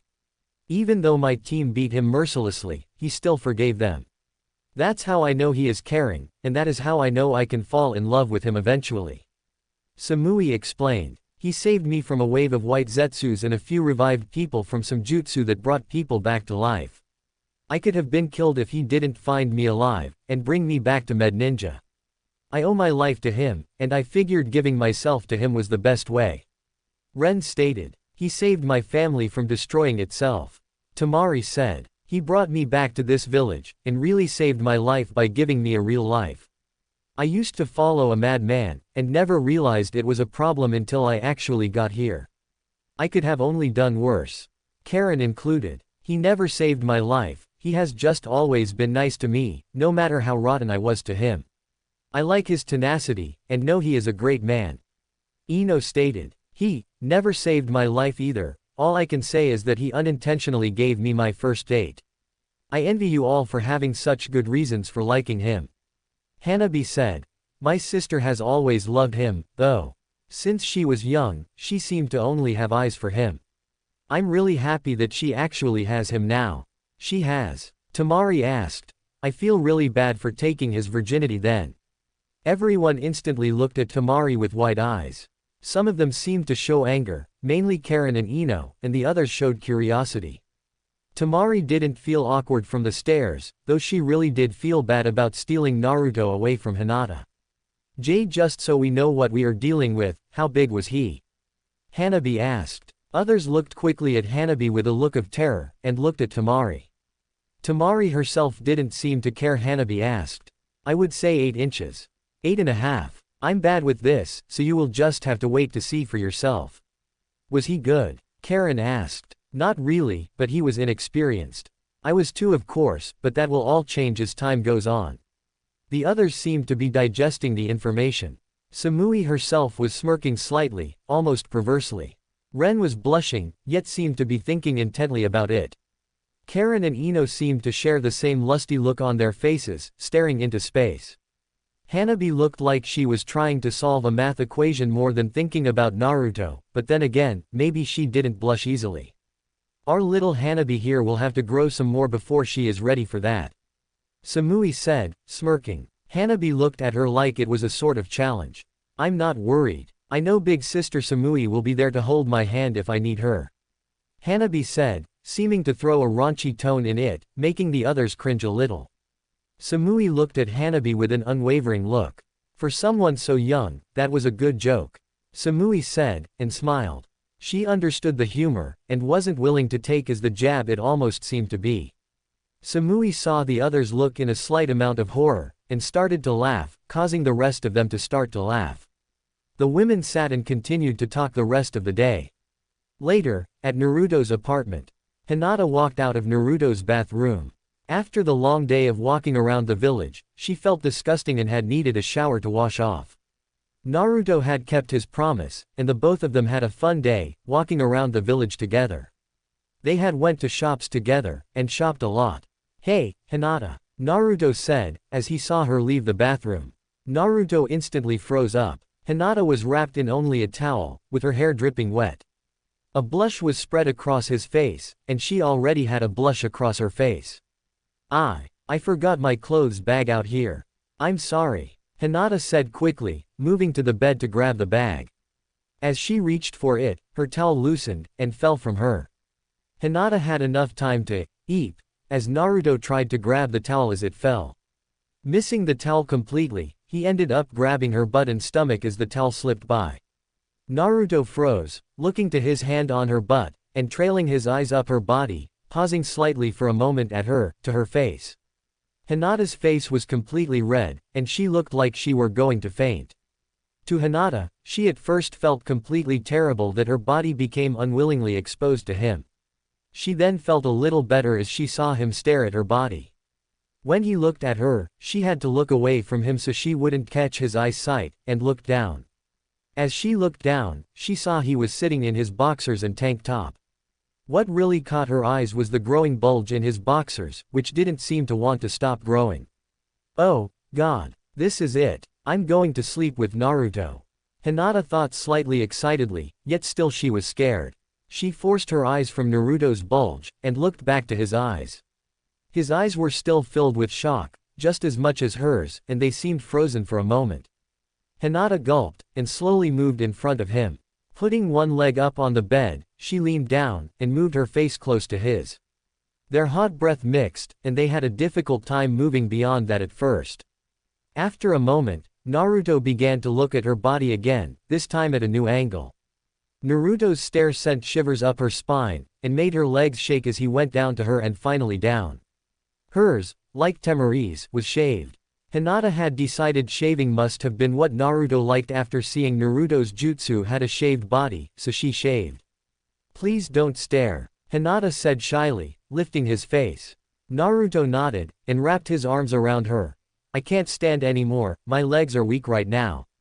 Hinata murmured. Naruto tightened his arm's grip, and lowered her to the bed, and laid on top of her. The two of them looked really nervous, even though Naruto did have a bit of experience. Naruto looked at Hinata's, and grabbed them. Taking one of her nipples in his mouth, he bit lightly, and gently. Hinata made small moaning noises as he attacked her, and ran her fingers through his hair. Naruto moved his head away, and looked at Hinata. Would you like to take my clothing off? Hinata blushed at his question, and nodded slightly. Internally, she was excited to do this, even if she was nervous. Switching top and bottom, Hinata lifted Naruto's shirt off of him. Years of training had done his body a great favor, making him muscular. Hinata blushed, having to rub her hand over his abs, getting the feeling of excitement, and the slight feeling that she would pass out. Taking a deep breath, she moved her hands to his boxer line. Hinata grasped the waistline, closed her eyes, and pulled his boxers off fast. After a moment, she threw them, and opened her eyes. Hinata really felt like she would pass out now. Naruto was laying on the bed, completely, with a slight look of confusion on his face as to why she had closed her eyes. To her, he looked perfect. He looked like she thought he would have been better. Reaching down, she grabbed his hard member in her hand, and Naruto twitched slightly. Did that hurt? She instantly said, obviously scared. Your hands are cold, but they will warm up. Naruto answered. Okay, she whispered. She began to move her hand up and down along his length, making him twitch slightly. As she continued, his breathing became labored. As she continued, she unintentionally began to lower her other hand from its place of trying to cover her, down her body, to Naruto had watched her hand go down, and it had seemed to turn him on even more. As soon as she started to play with herself, she realized what she was doing. She realized this was not some realistic thought she had and could simply touch herself to it. She was touching herself as she rubbed Naruto's. After she saw that he seemed to really like it, she saw no reason to stop. Hinata began to speed up both her hands, and began to moan slightly herself. Hinata. Naruto moaned, I'm coming. Hinata didn't know what to do here. She always just imagined him finishing inside of her, never outside. Hinata instinctively lowered her head, and opened her mouth wide. Naruto grabbed her head quickly, and lowered her mouth around S. Hinata's eyes widened, but she still tightened her lips around him, and slightly. Naruto groaned, and he released in her mouth. The taste surprised Hinata, just as much as the force at which he came. After he finished, Hinata sat back up, and Naruto sat by her. Sorry, he whispered. Hinata swallowed, and looked at him shyly. You felt good, that's what counts for me. Hinata looked over at him, and looked down. What she had heard about men didn't seem to count for Naruto. He was still standing erect, and looked fresh as ever after only a few moments. Hinata looked in amazement, and looked up to him. For an instant, she was happy there would be other women in the marriage, because she was instantly worried she wouldn't be able to satisfy him alone without passing out from exhaustion. She quickly wiped the thought from her mind, and focused on the task at hand. Hinata laid on the bed, and looked at Naruto. Do whatever you want to me. Naruto was stunned at first that she had said something without stuttering, but quickly realized what they had been doing. She seemed so different all of a sudden, but he didn't mind. Maybe this was some of the confidence she had been hiding throughout the years. Moving to her legs, he spread them quickly, which caused Hinata to gasp in shock. Naruto got between her legs, and began playing with her folds. In truth, he was just trying to get a good look, but he kept touching all the right places that drove Hinata into fits of pleasure. Hinata looked down to see what he was doing, at one point to see him looking, rather than at her face like she had been hoping. Her hands quickly snapped down to cover her crotch. Don't look. It's embarrassing. I have to look at your body, Hinata. How else am I going to know what place makes you feel best? Okay, Hinata murmured, slowly moving her hands. As shy as she was at the moment, she was excited about the pleasure he was sure to give her. She had looked away just as he buried his face and started to lick her. Hinata's entire body twitched in pleasure as he licked up and down her folds. He would hit the top and lick her clitoris, and lick to the bottom, and lick her entrance. As much as it embarrassed Hinata that he could see every inch of her body because of the room's light, she dealt with it because she knew it was making Naruto happy. He took his index finger, and gently slid it inside of Hinata, causing her to shake in continued pleasure. Naruto himself was amazed by how tight she was, and was worried that he wouldn't fit inside of her. Trying to make it easier on her, he slowly tried to fit another finger into her. He took it easy at first, and continued to push more of his second finger a little at a time until it was finally in her. Hinata used one hand to grab her own and massage it as she lowered her other hand, and ran her fingers through Naruto's hair. When she started playing with his hair, he picked up both his tongue and fingers' speed. Hinata responded by bucking slightly, and moaning loudly. "Naruto, I'm about to come." She had barely finished saying that when she seemed to shake in intense pleasure, and Naruto felt her tighten around his fingers so much one got pushed out. Hinata felt like the pleasure wouldn't end, and after about 30 seconds, it finally seemed to die down. As exhausted as she was, she desperately wanted him inside of her at this point. They had seemed to do everything except for the actual act and wasn't ready to fall asleep until they had done so. "Naruto, I want you inside of me, please." Naruto looked at her a second before nodding. Raising his body so he was eye level with her, he angled his member so it poked her entrance. "Be gentle, I will." Hinata wrapped her legs around Naruto's waist just before he slid himself slowly into her. He warned her before he broke her barrier, and proceeded when she nodded. Once fully inside of her, he could feel the tightness of her vagina clamping down on him. He could feel her almost him into her. Though he wanted to give her a moment to recover, he pulled out slowly, and thrust back into her gently. "Oh, Naruto." Hinata moaned loudly, not seeming to care if anyone heard. Naruto began to pick up his pace again, and made her continuously moan out loud. After a few moments in the same position, Naruto pulled out of her, which earned him a look of sadness from her, and flipped her over. Hinata got on her hands and knees, and Naruto thrust back into her again, causing her to yell out again. Hinata looked over her shoulder, and watched as he continued to thrust deeply into her, making her moan his name again. Another few moments were spent in this position before Naruto grabbed Hinata, and situated them so he was on the bottom, and she was riding him in the reverse cowgirl position. Though she did look over her shoulder at him, he couldn't keep his eyes off her butt as it bounced up and down on him. Naruto watched as one of Hinata's hands disappeared, and went to her crotch to rub herself as she rode him. All of the excitement was bringing Naruto toward a climax that would easily wipe him out.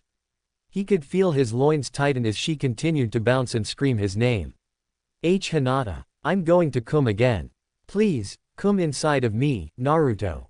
Naruto couldn't stand anymore, and exploded inside of her, forcing all of his seed. The feeling of him coming seemed to suddenly slam Hinata with her own orgasm as froze, still rubbing herself, causing Naruto to start thrusting into her to finish his own orgasm, and to finish hers as well. After they finished, Hinata fell backwards onto Naruto, leaving him inside of her. Both gasped for air, both seemed exhausted, and both were soaked with sweat. Hinata slowly rolled off of Naruto, and pulled the blankets onto her, making Naruto do the same if he wanted to feel body against his. Before he could, he got up and quickly turned the light off, and jumped under the blankets before he would pass out from exhaustion. Hinata was surprised he seemed so exhausted, but once he cuddled up to her, she could feel he was still hard, and could probably go again. She, however, was tired and could not. Instead, she cuddled up to him, and readied to sleep. "Please," Hinata said between gasps, "don't think I'm a whore, or easy. I don't. We are engaged, and besides that, the right moment obviously came up," he said, now seeming less tired, which scared Hinata. Also, I would rather the next time we do that would be after we are married."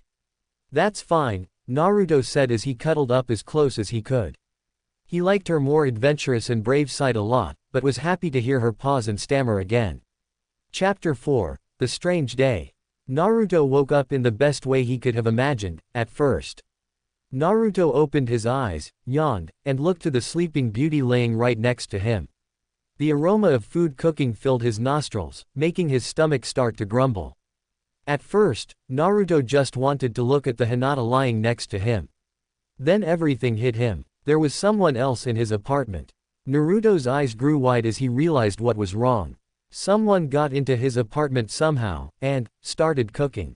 Naruto shook his head as he realized how strange of an occurrence this was. Who just sneaks into someone's place to cook? Naruto was just about to get up, when suddenly the person walked into the room. In the doorway was Temari, carrying 2 trays with food on them. Temari smiled, seeing that Naruto was awake, and quickly spoke. "Morning Naruto. I made you 2 some food." "Temari," Naruto said, freaking out. "This isn't what it looks like."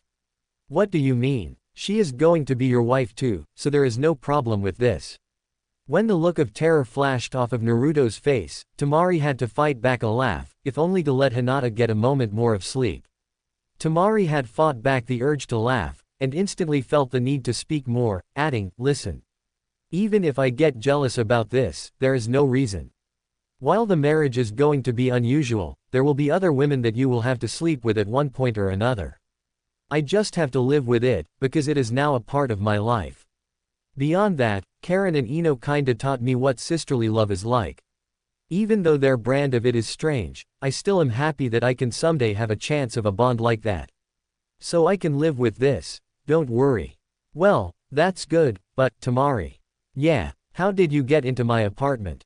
Temari instantly realized how weird the whole situation seemed, and quickly began to try and tell her side of the story. "Well, I wanted to do something nice for you too, so Jugo told me where you guys were at, and let me into your place. I really felt weird at the time, and I do now. I really hope this isn't going too far."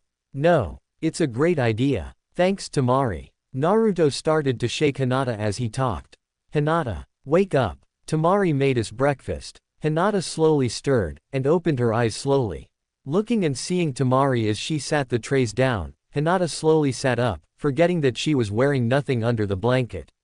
The instant she sat up, Naruto blushed heavily, seeming to be unable to take his eyes off her chest, while Temari simply grinned. "Looks like you two had a fun night." Hinata looked to Temari with a confused look on her face, then spotted Naruto who was staring at her chest, so she followed his gaze. Looking down, she now noticed that she was wearing nothing herself, and quickly pulled the covers up to cover herself. Naruto blushed a deeper shade of red for being seen staring, and Temari smiled. Hinata blushed to herself for letting Temari see her partially. "You two eat up. After you're done, I know Naruto has another date. Hinata, why don't you come hang out with me and the other future wives?" "Oh okay, that sounds nice," Hinata murmured, blushing still as she held the sheets tightly to her body. Temari smiled, and walked over to her side of the bed. Hinata looked up sheepishly before Temari lightly pulled the sheets away from Hinata. Hinata made an eep noise before Temari bent over, and lightly kissed Hinata on the lips. Both Naruto and Hinata's eyes sprang wide open in shock. Temari ended the kiss, and started her way out of the room. "Oh, and Naruto," Temari started, making Naruto snap out of his shocked look, and turned quickly toward Temari. "After getting a good look at her, I forgive you for talking about your date with her so much during our last date." Temari left the room, and left the apartment. Hinata still looked shocked, so Naruto shook her lightly so she would snap out of it. "Oh 1, did she just kiss me? And 2, what did she say about your date with her?" Hinata asked, still pretty red in the face. "Okay, well, 1, yeah. I think she did, and 2, well," Naruto started, and blushed a bit. "I was excited about going on a date with you. I guess I talked a little too much about it." Hinata forgot about the kiss thing as she heard Naruto explain he was excited about his date with her. She instantly blushed even more, and felt as though she were going to faint. Deciding that using up some of the built-up emotional energy would fix things, she pounced Naruto, hugging him as tightly as she could. Hinata looked up at Naruto, who had a look of surprise, and kissed him on the lips with such intensity, his lips hurt slightly. When she broke the kiss, she looked happily in Naruto's eyes. "See, come on, let's eat, honey," Naruto said nervously. Hinata felt her heart flutter, and she sat close to him as he grabbed the trays of food. Together, the two ate, and nervously got dressed, stealing a peek at one another every other second. Naruto and Hinata soon walked out of the apartment, and saw Temari standing outside, waiting for them. Naruto and Hinata both looked surprised to see her. Temari looked over, saw their surprise, and smiled. Were you standing out here the whole time?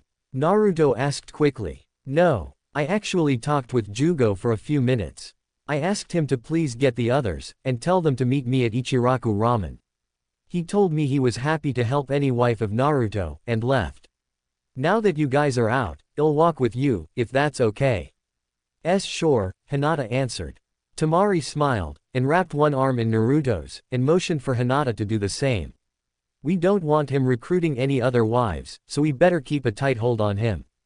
Temari said to Hinata. Hinata smiled, nodded, and took Naruto's other arm. The three walked down the street toward Hinata's home, both so she could drop off her things, and so Naruto could get Hanabi. At the Hyuga mansion, as the three walked up to the clan home, they noticed Hiashi standing outside, looking aggravated. As they walked closer, Naruto finally noticed Hiashi's aggravation. Figuring he was going to take it out on him, or it was his fault, Naruto began to drag his heels severely. Come on, Naruto. What's wrong with you? Temari yelled, pulling him as hard as she could at this point. Hinata was right next to her, also pulling as hard as she could. Naruto was apparently stronger than the two of them. Naruto, what's wrong? Hinata grunted as she struggled to pull him. Your father looks pissed. Naruto whimpered. Hinata turned her head, and saw him. He did indeed look pissed. The tug-of-war eventually turned into Temari trying her hardest to pull the two toward the mansion, but she found that she was moving nowhere. Feeling ridiculous, Temari was just about to give up pulling the two when Hiashi suddenly yelled out to them. Naruto. Hinata. Miss Temari. Please stop messing around. Hiashi growled. They all jumped in their spots, and ran over as fast as possible. All three stood at attention. Hiashi smiled internally as he saw the humor in his situation. The one shinobi in the village that could probably destroy him with a single jutsu was too polite, and acted as though Hiashi were a god. He felt slightly calmer, but he was still aggravated. I'm sorry we are so late. I woke up late, then Temari stopped by and made us breakfast, then we talked for a few. I know we should have been here sooner. I'm so sorry. Naruto yelled quickly, and nervously.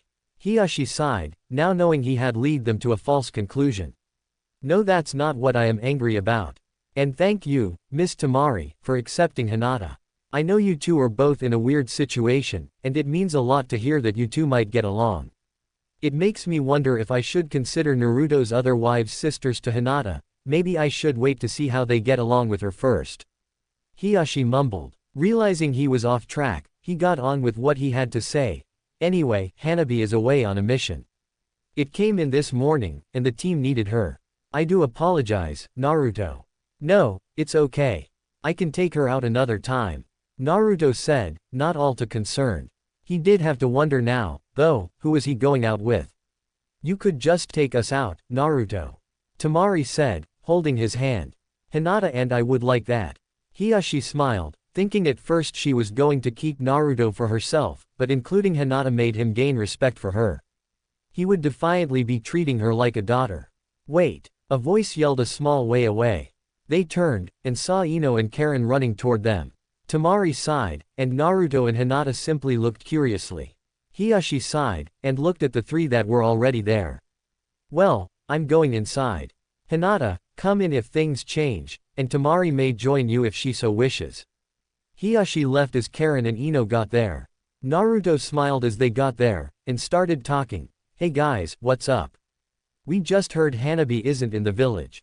You have already went out with both of them, so you have to go out with somebody else. Ino yelled. Says who? Temari retorted. Before the two could start fighting, Naruto chimed in. I agree, he said, surprising all four women. Think about it, Temari. It's better that I know and date them all so the wedding can happen sooner. Temari though for a moment, and nodded in agreement.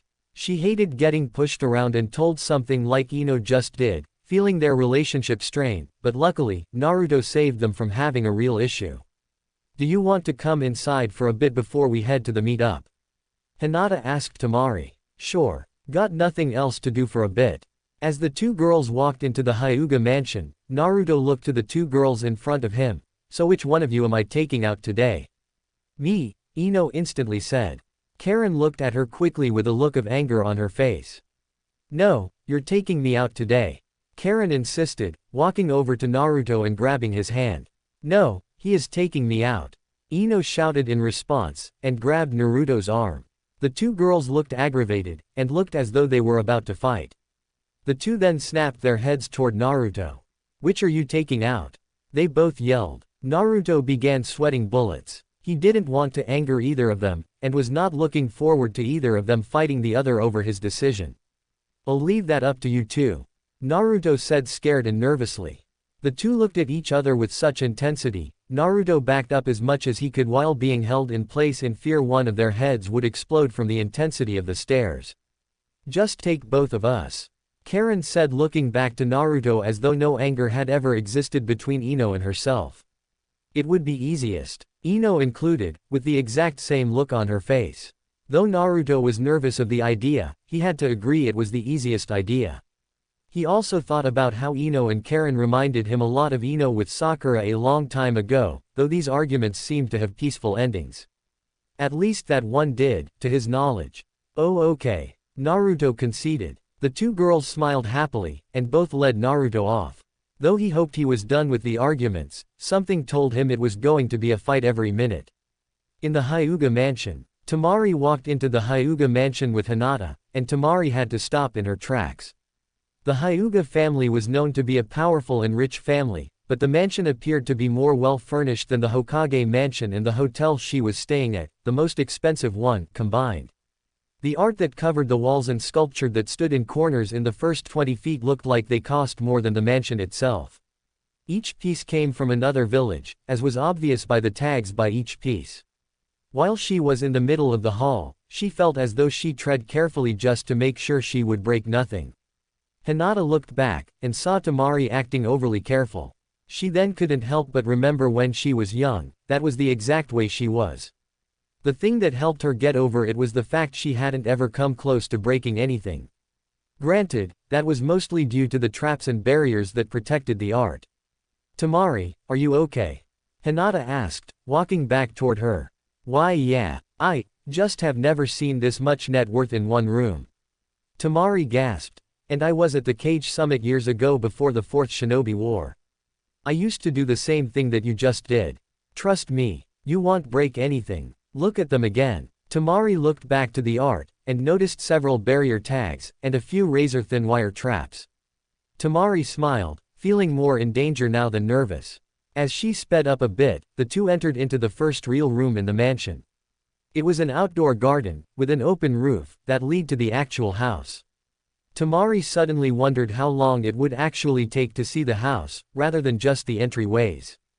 Hinata, nice to see you joined us, Temari, a voice said. Hiyashi walked out from his spot, hidden behind a tree in the garden. Hinata bowed to her father, and Temari quickly copied her. Hiyashi raised a hand to cease, causing them to both stand up straight very quickly. That's not necessary. It's true that I usually have Hinata bow around when we have guests, but only to show obeisance.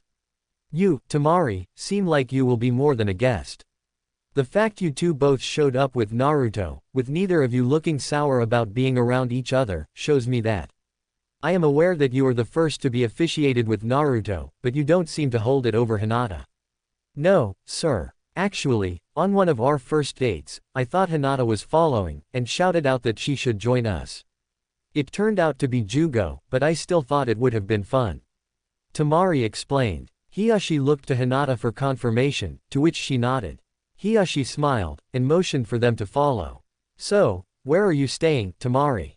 Hiyashi asked, opening the real front door for them. At the hotel down the street. Luckily, my brother decided I should stay in the most expensive one. Nothing against the Leaf Village, but they do share one economic thing with the Sand Village. Both suffer from low-end hotels. Hiyashi stopped, and looked at Temari. Temari instantly figured she had insulted him when she insulted the hotels. She was just about to sincerely apologize when Hiyashi spoke. I will not allow you to stay in a hotel. You should not be charged for staying in the village when you are involved with our Hokage. Seeing as you and Hinata will have to get used to each other, I insist you move your possessions here, and stay with us. Hiyashi demanded. Temari instantly fumbled with her words, surprised at the generous offer. No. I wouldn't want to impose on both of you like that. Tamari insisted. Hinata, what do you think? Hiyashi asked, looking to his daughter. I think it could be fun. I've never really had a friend over. Hinata said. Excellent. Well, get your things, and move in here. You are welcome to any empty room you want, or you could stay in Hinata's room for a while. I know girls like slumber parties. I think, Hiyashi said, and walked away from the two. Tamari looked at Hinata for some sort of sign of what to do. Let's go get your stuff before we have to meet up with the others. Hinata insisted, and led her out of the mansion, promising a tour when they had Temari's stuff. With Naruto, Karen, and Ino. Naruto was being pulled down the street by both arms. One, being controlled by Ino, and the other by Karen. People in the area kept glancing at Naruto as he was forcefully pulled along by the women. We gotta get something to eat first. Karen shouted, attempting to lead Naruto in one direction. No, we have to get some shopping done. Ino yelled in return. We can do both, just pick one. Naruto murmured, unhappy with his current situation. Food. Karen yelled. Shopping. Ino yelled back. As the two fought over him, Naruto entered his mind, and met up with the fox.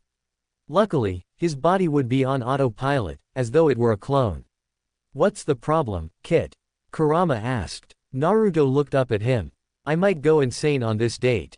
Naruto said as he sat down. The fox laid down, and grunted. I understand. Having to listen to these two may cause me to go insane as well. You have only been out with them for all of 10 minutes, and they have fought most of it. Why don't you just take control of what you three do? That way there is no reason for them to fight. Kurama explained. I guess, but what if they continue to fight? They seem to care for you enough to share you, so they might as well see your logic. There is only one way to find out, Kit. Naruto came out of his mind, and saw he was in the same situation. They were still arguing about where to go. Naruto was just about to attempt to declare what he thought they should do, when something happened. Ino was just about to yell, shopping, again, when her stomach growled loudly. The two of them smiled, and began to laugh loudly. You're right, Karen. Food does sound good, Ino said, and the two lead Naruto to get food. Wait, what just happened? Naruto asked suddenly, getting his confusion out in the open. The two looked at him, and smiled happily. Oh, that. You don't have to worry about that. Karen explained. We do that all the time. It's not serious or anything. We just like to disagree about little things vocally. It's not like we actually get mad at each other. Ino finished. Naruto looked at the two with a quizzical look. Wow, Ino. You always need somebody to fight with, don't you? Naruto laughed to himself. Ino smiled, lowering her head slightly. The obvious reference was about someone that no one talked to anymore. Sakura. No one had talked to her for a long time, and that was her own choice. She held a grudge against Naruto for forcing Sasuke back to the village. She held a grudge against him for allowing the village to throw him in the Leaf Village's maximum security prison. After all that happened, she refused to forgive anybody.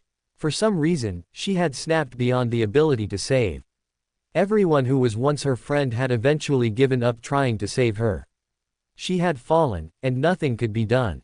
The same could be said for her reason for breaking. Sasuke was just as bad as she was.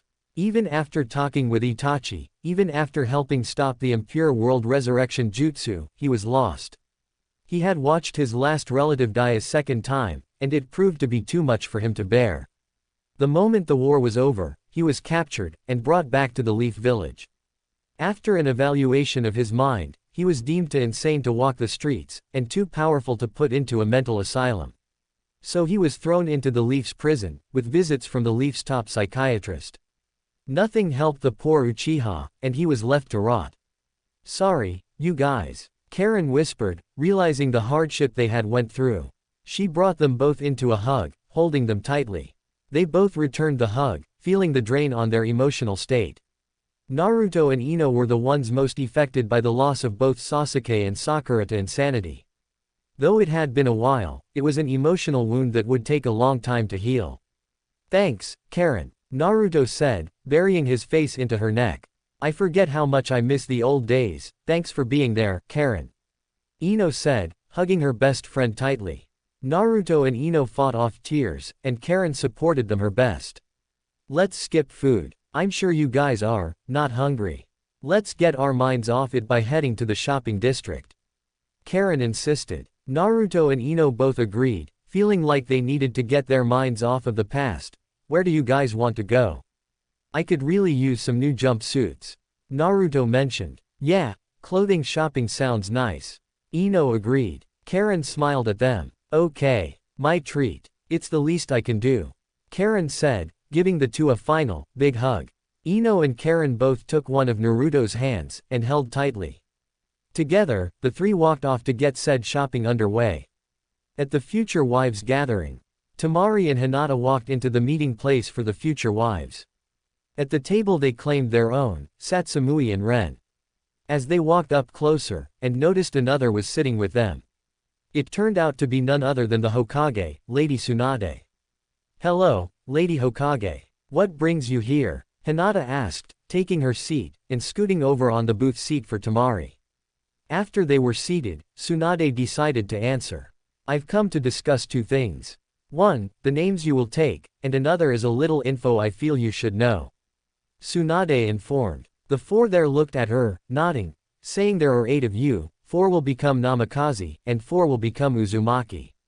The ones who will become Namikaze are Temari, Hanabi, Ino, and Kuritsuchi. The Uzumaki are Hinata, Karen, Samui, and Ren. Kuritsuchi is going to hate that. Samui laughed to herself. If she would have come out here like she was asked, then this would have turned out differently. However, the humor in her taking the Namikaze name is too funny to pass up. I hope none of you will tell her until she arrives for good. Tsunade asked. All of the future wives nodded. Alright. Now, there are some reasons for the name selection. For instance, Hinata has loved him long before she knew his other last name. Karen is going to adopt the name Uzumaki, as she is an Uzumaki. Everyone looked at her with a mix of shock and realization. Almost all of them have heard the fact that most Uzumaki have red hair, but they all seem to assume she just had red hair, and nothing else. Beyond that, there were almost no Uzumaki anymore. People then realized how important it was that Karen and Naruto had children. They all wanted them, but Karen now seemed to carry a heavier weight on her shoulders, that she no doubt realized. Wow, so their children may have red hair as well? Temari asked. Possibly. However, Naruto got his blonde hair from his father, so there is a chance they won't. Tsunade answered. Though I have to say, the Leaf Village has always used the Uzumaki symbol on the back of our flak jackets. If they have any red-haired children, or any of you have them, they will be offered the Clan Restoration Act as well. Granted, it would have to be male children.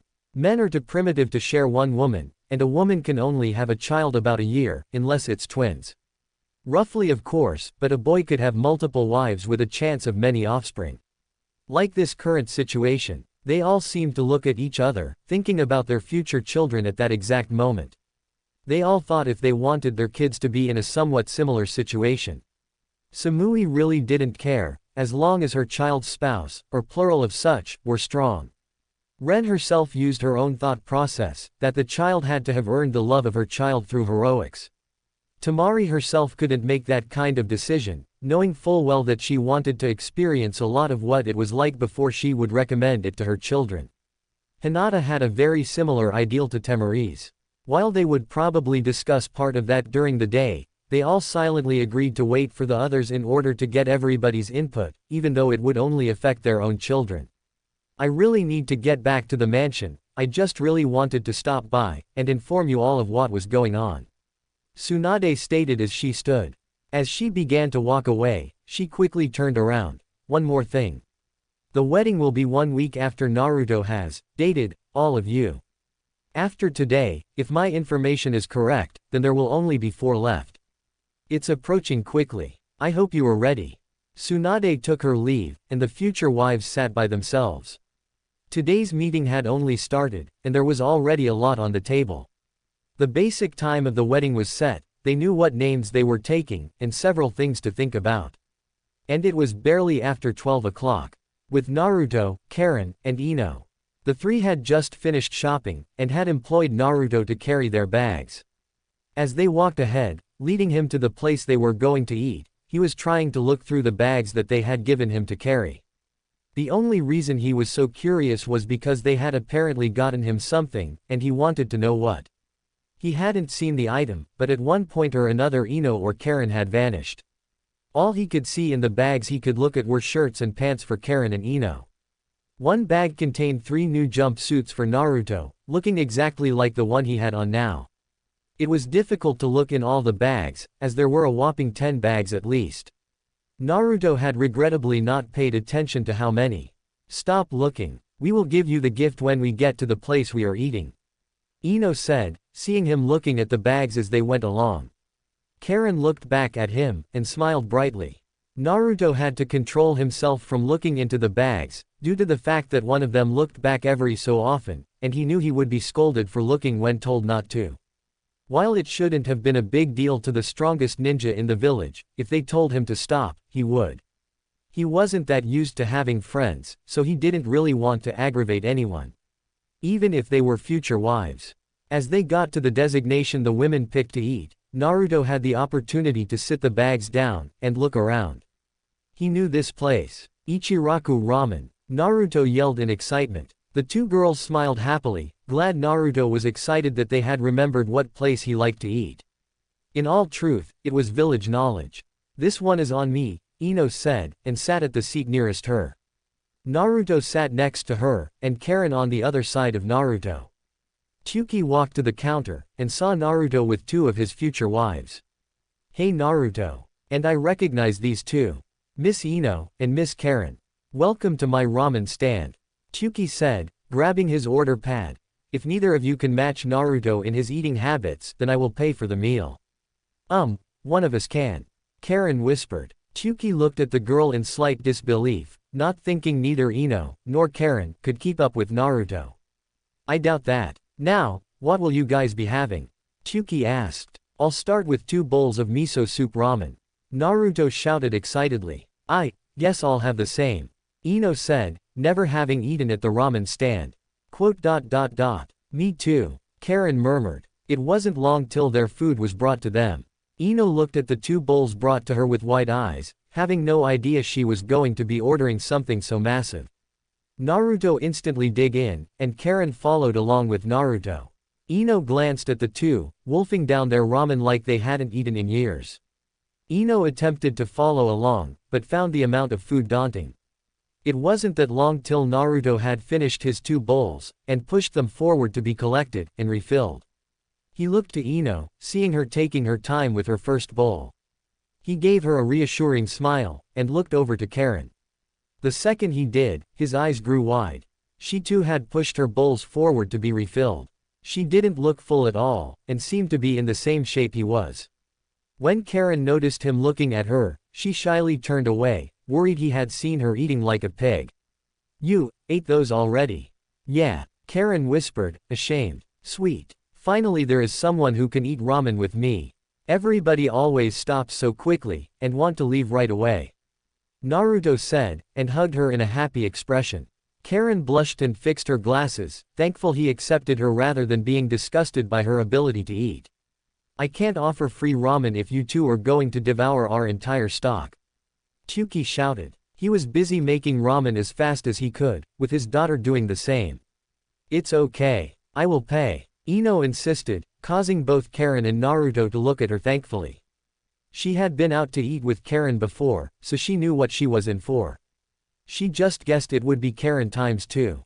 She was wrong. As the bowls continued, Ino noticed Karen was able to devour more now that she had competition, though it was more likely she felt she didn't have to hold back. Soon, Naruto and Karen were on their 8th helping apiece, 16 if you counted each bowl, rather than the order refills. Suddenly, Ino was checking her wallet to see how much she had. After doing the math, she figured she could pay for 20 order refills apiece, double if it was paid by the bowls. Ino continued on her food, hoping she could stretch it out to last as long as they would eat. After another half hour, Karen and Naruto had finished their food. They had refilled their orders 13 times, resulting in 26 bowls of ramen apiece. Ino simply sat there staring at them in horror, unaware anybody could inhale that much food in the total time of 45 minutes. Naruto and Karen both leaned forward, relaxing as they digested their food. I only have enough for 20 of each of their orders, and mine. Ino said, putting the money on the table. Tsuki picked it up, and put it in the register. It's alright. The rest is on us. Thanks for treating Naruto, and thanks for being a part of his life. It's nice to see people being nice to him. Believe me, I've seen my fair share of the difficulty in his life, and I'm glad he will have plenty of people to love him now. I hope to meet the rest of his future wives eventually. He is like a son to me. Tsuki said, smiling to both Karen and Ino. He does deserve it. He has lived for nothing than to serve the village his whole life. Now, they are finally paying him back for that, and all the harshness in his life. Ino said, reaching over, and squeezing Naruto's hand. Naruto looked to her, and smiled happily. Karen did the same with the other hand. And it's nice to see you two dealing with the entire thing so well. You don't even seem to mid that the other is here. Tsuki pointed out. Well, we are best friends. It will be like we're sisters, with the same husband. Karen stated. All Tsuki could do was laugh at the response. He really liked these two. He had met Hinata, met Temari, and was a little excited to meet the others. They all seemed to like him a lot, and that meant the world to Tsuki. So what should we do now? Naruto asked. Karen and Ino looked at each other. Both shrugging, they looked to Naruto. Let's head back to your place, and give you the stuff we got you. Ino suggested. Naruto nodded in excitement, and stood up quickly. He was ready to go. Karen laid a big tip on the table, which was what she had left in her wallet, and they walked off, leaving Tsuki smiling at the friendship and love they seemed to have with and for Naruto. With the wives sat at the meeting place, enjoying each other's company. It had been a while since Tsunade had left. They had all eaten, and discussed the day's events, and all things since they last met up. Samui had opened up to the others slightly, talking more than she had too, though not by much. They each shared their stories about Naruto, so they could all gain a better understanding of what he was like. Samui and Ren, who knew very little about Naruto, found the story sharing very helpful. They discovered that Naruto was exactly what they had heard. Selfless to the point of self-destruction, caring enough that he would do anything, keeping every promise he ever made no matter how long, and was amazingly resilient. He had left such an impression on Temari and Hinata that it seemed as though they wanted this marriage more than Ren and Samui did. Not to say they didn't want it. Sorry, but I need a drink. I'm happy everything I have heard about Naruto was true, but this is a lot to take in. Samui said, and waved the waitress over. I'll have a glass of wine, please. You guys want anything? Beer. Temari answered. Sake, both Ren and Hinata said. In all truth, Hinata and Ren would have been fine without it, but if the other two were, and they themselves didn't mind the idea, why not? They got their drinks, and settled into talking. You know, I'm kinda jealous that you guys have such a history with Naruto. It makes me feel kinda bad. How about you, Samui? Ren asked. A little. But that's why we are here now. Time to catch up. Yeah, and we all have something that Naruto did for us. Saved your and Ren's lives. Saved my family from destroying itself. And he inspired Hinata to be more confident, and to push herself to be a better ninja. Samui stated. Yeah, but we will have our turn when we are married to Naruto, Samui. Ren stated. Oh, and by the way, sorry Hinata, but Hinata got laid. Temari chimed in, with no setup. Hinata instantly looked shocked, and swung her head in the direction of Temari. Both Ren and Samui had different looks. Samui put a slightly perverted look on her face, while Ren suddenly blushed heavily. Hinata herself was blushing heavily, while Temari defended herself by looking at Hinata, and saying, sorry. We're the wives, so gossip is all between us. It's okay. While Hinata did seem to calm down a little bit, while barely noticeable, she did calm down. Samui instantly noted something, though it was an early hypothesis. Does that mean he is a super pervert? Ren instantly yelled a little too loudly. Both Temari and Hinata instantly started laughing at the notion as people around them looked at the table in shock. No, if you knew Naruto, then you would know that. Not insulting the fact that you don't know him that well, but he isn't like that. When I slept with him, I was the one who started it. I assume it was the same way with you, Hinata. Temari stated. Actually, Hinata started, causing Temari to twist her head quickly in Hinata's direction. It was kinda both of us. Samui joked. The Samui, Ren, and Tamari laughed, as Hinata blushed. So, who is he out with today? Ren asked. He's with Karen and Ino, Tamari said, suddenly realizing that Naruto was out with the two most interested women of all of them, that she could tell. Hinata's eyes widened, and slowly, she looked at Tamari. Samui looked at the two in confusion, and Ren was quick to do the same. Yeah, Tamari answered. Wait, are those the two who argued you a lot? Samui asked. She remembered the two quite well, actually. She had to assume Naruto would find them more attractive than her, thus, she was jealous. Yeah, the wives had finished their drinks, and quickly ordered seconds, and continued their conversations. At Naruto's apartment, Naruto had settled down on his couch, allowing Karen and Ino to get his gift into an appropriate bag to give to him. He really couldn't think of a reason they would be giving him gifts, but he never got that many in his life, so he would not turn one down. As Karen and Ino started into the room, Naruto found himself wishing he had gotten them gifts, though he wouldn't have known where to start. Hey, Naruto, Karen said, jumping over the back of the couch, and sitting next to him. Ino did the same, on the other side. Ino pulled a bigger bag from behind the couch, and sat it on Naruto's lap. Naruto smiled brightly as he opened the bag, and ripped the tissue paper that covered his gift out of the bag. As he got down to the gift, he pulled it out. The bag had contained a long jacket, much like his father's Hokage jacket, colored with white, orange, and black. Turning it around in his excited his hands, he noticed print on the back. Namikaze Uzumaki Naruto. Naruto could hardly believe his eyes as he looked the jacket over. He noticed the inside had several equipment pockets. Naruto stood up faster than he ever had, and put the coat on quickly. He could hardly believe the fact they had gotten him this. We had them imprint the thing on the back the whole time we were there. That's why one of us kept leaving. We had to pick out the right jacket, the right colors, and the right print. Ino stated. Naruto was too enthralled to notice sounds going on behind him. We have another gift for you, Naruto. Karen said, as the noises suddenly stopped. Naruto was so excited about his new outfit, he hated not giving it the proper amount of attention. Turning around, his eyes nearly shot out of his head.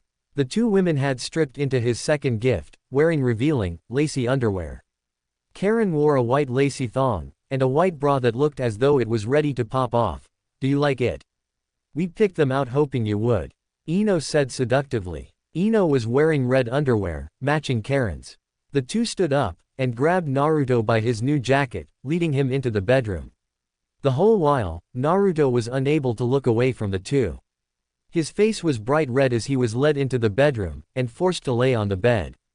Naruto barely had time to think as Karen straddled Naruto's chest, forcing her lips to his. Below, Ino removed his ninja shoes, and began to remove the lower part of his jumpsuit.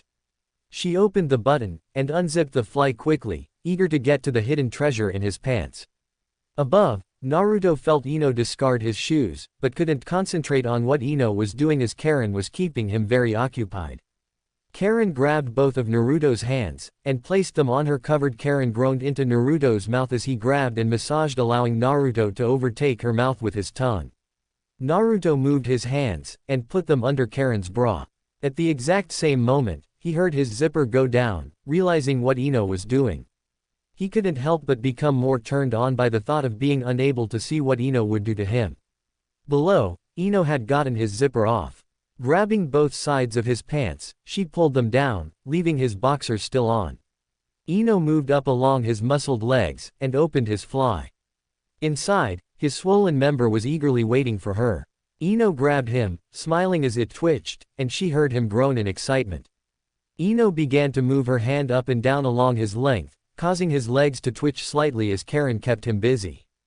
As Ino rubbed Naruto's member, she lowered her head over it, and lashed at it with her tongue. Seeing his minor shakes intensify, she smiled. After a final lick, she put him into her mouth. In moving her head up and down as she continued, she glanced up, and saw Karen grinding her crotch on Naruto's abs, obviously desperate for Naruto's touch. Smiling, she took one hand off of Naruto's massive length, and moved Karen's thong to the side, revealing her wet folds. Ino placed a thumb on her friend's clitoris, and began to rub her lightly, causing Karen to visibly tremble. Getting excited herself, she pushed 2 fingers into Karen's opening, while continuing to massage Karen's. "You bitch, God that feels good." Karen moaned, breaking her kiss from Naruto. Naruto moved his hands from Karen's firm, and reached behind her. While it was difficult, due to Ino's expert mouth pleasuring him in ways he didn't know could be done, he got Karen's bra off, and tossed it to the floor. Allowing Naruto to one of her nipples, Karen unzipped his jacket under his newest on, and shredded his undershirt with her bare hands.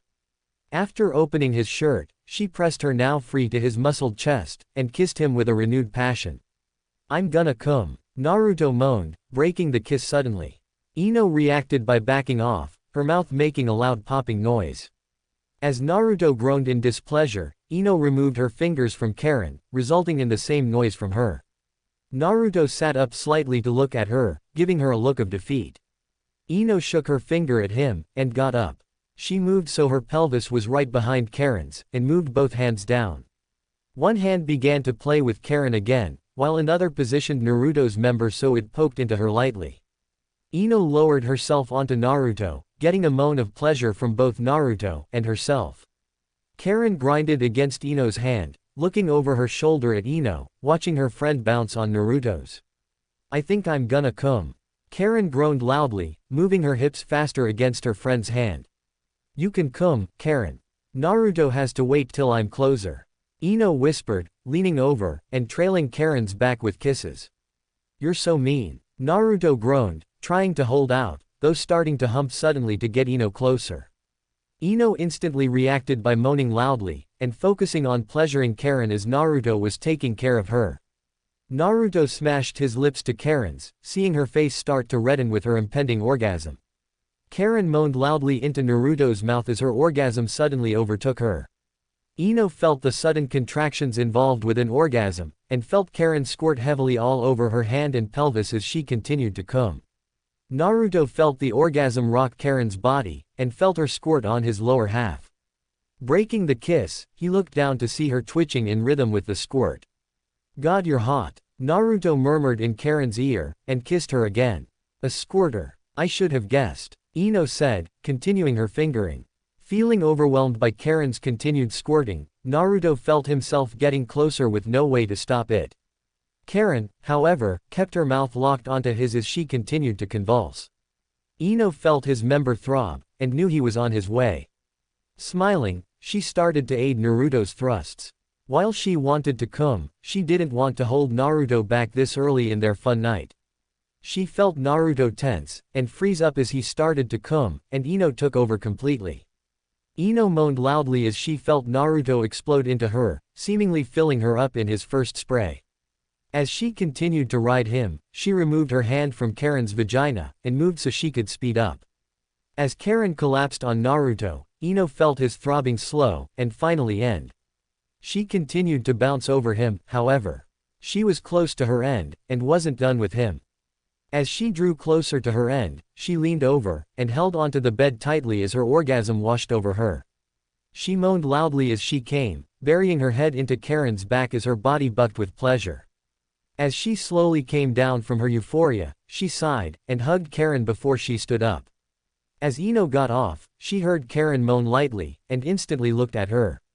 Glancing down, she was shocked to see that Naruto was still as hard and big as he was when they started. Not only that, but without Ino holding onto him, his member had hit Karen, and was poking her entrance slightly. While she was sated for now, she still felt like giving her friend the same pleasure she had. "Looks like you have as much energy as ever, Naruto." Ino laughed lightly. Kneeling down again, she grabbed Naruto's rod again, causing him to tense, and began to move it along Karen's. As she played with the two of them, they twitched rapidly due to pleasure. "I'll bet you want to be in her, huh, Naruto?" "God, yes." Naruto groaned. "Ino, stop being mean." Karen moaned, trying to move her lower body to trap his member in her. Ino wouldn't allow it, as she was having too much fun watching them shiver with ecstasy. "If you both behave, I'll let you put it in, Naruto," Ino whispered, stroking him as she rubbed against Karen's. As both stopped their protest, Ino began to rub his member against, making them both moan again. Karen tightly wrapped her arms around Naruto's neck, moaning into his ear as she started to draw closer to her second orgasm. Naruto himself found his situation pleasurable, though he was still quite a ways away from his orgasm. As Karen's orgasm hit, both Naruto and Ino were unprepared. Naruto thought he was safe from her orgasm, but he almost screamed when she bit down on his shoulder, fighting to keep conscious as her orgasm washed over her. Behind them, Ino forgot an early lesson, and got Karen's squirt in the face. Though Ino was startled, she quickly moved out of the way, and took the rest of Karen's ejaculation all over her chest. Allowing Naruto to poke into Karen slightly again, Ino touched her soaking wet chest, amazed at the amount that Karen had squirted all over her. Sneaking up behind Karen, Ino pressed her wet body against Karen's back. "Even though you got me all wet," Ino started, grabbing Karen by her butt cheeks, "I'll still give you what you want."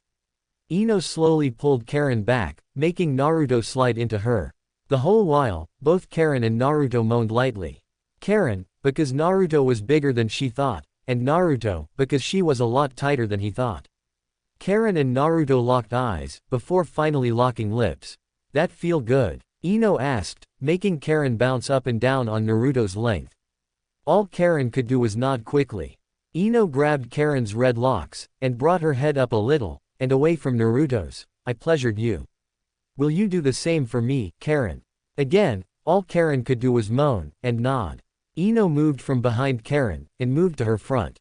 After making Karen sit up to bounce on her lover, Ino stood facing away from Karen and, displaying her freak flexibility, she bent over all the way so she faced Naruto nose touching nose.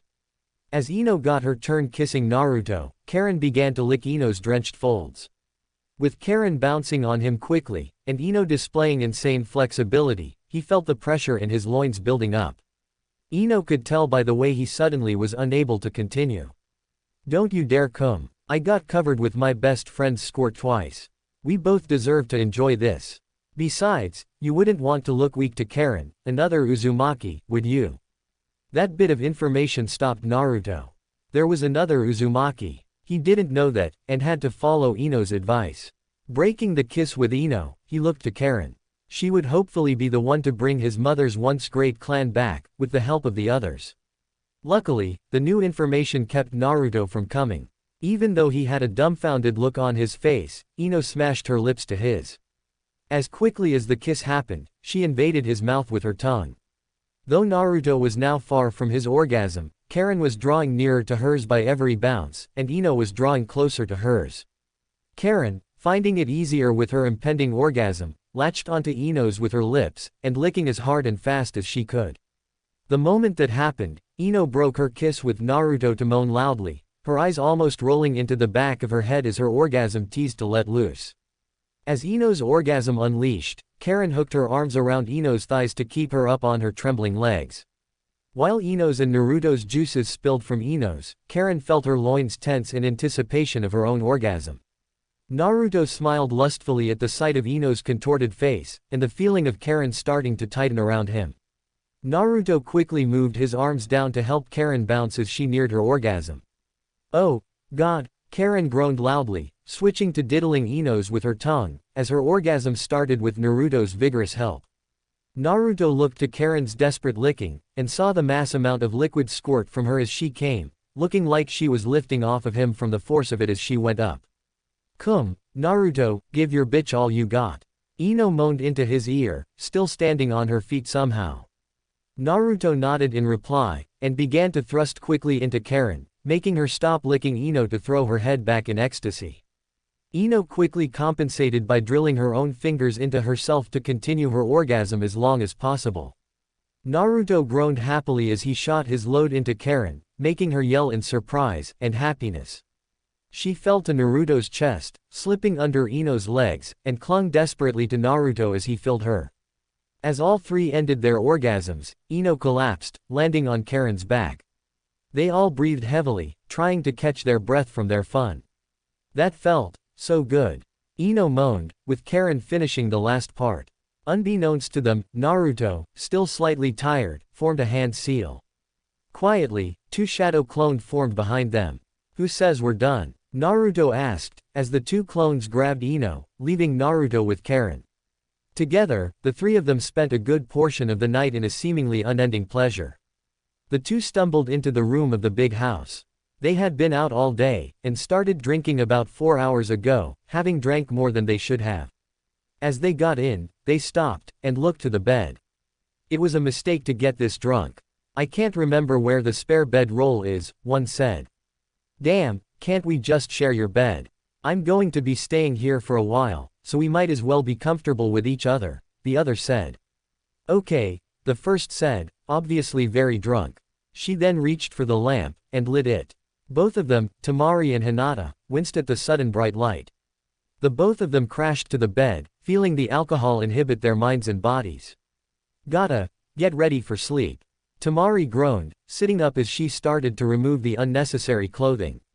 Hinata weakly did the same, discarding her tight jacket to the ground, and she started to work her pants off. Damn it, gotta get my sleep clothes, you want some? Hinata asked as she tossed her pants and ninja boots.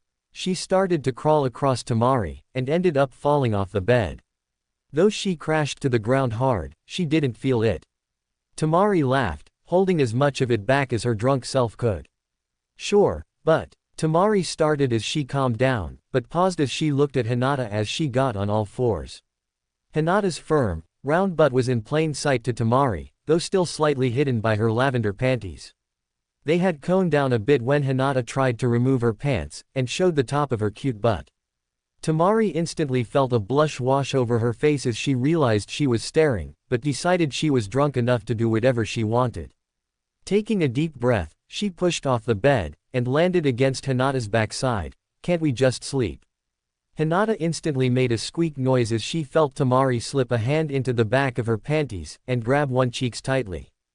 Temari rubbed her hand over her soft, firm butt, and used her other hand to start removing the mesh shirt that protected more skin to feel. Hinata was just about to protest when Temari's pinky poked and rubbed against Hinata's lips.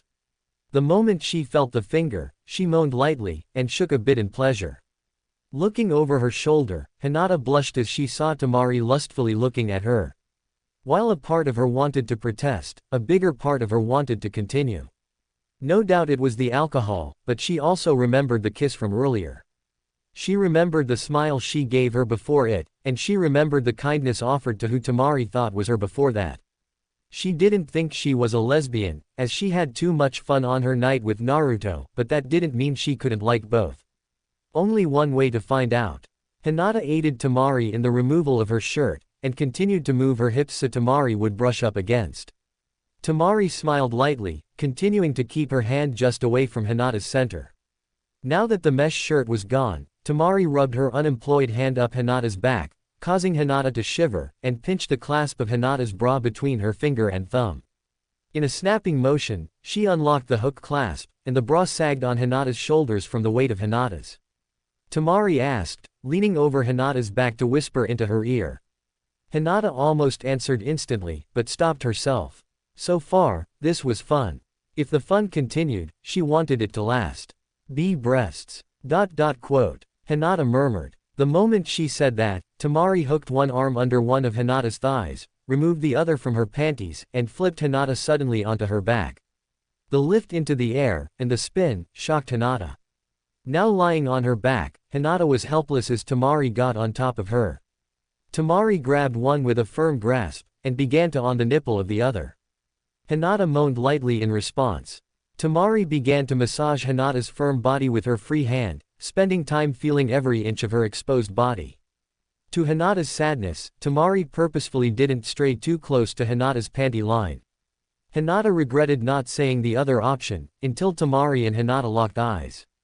Hinata moaned from her sudden turn on, seeing the face Temari made as she on her.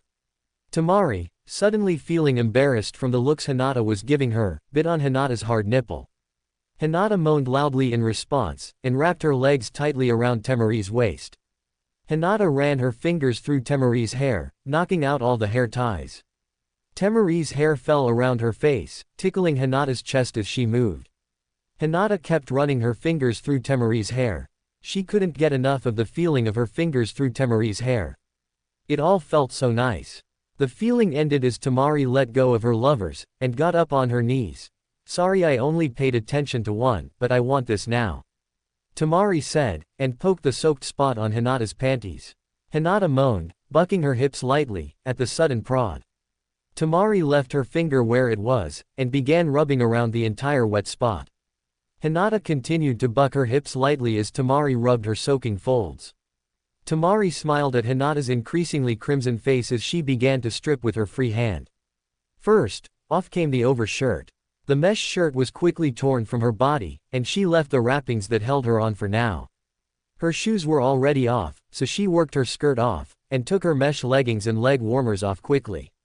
Looking to Hinata every now and then, she noticed Hinata had continued to stare at her.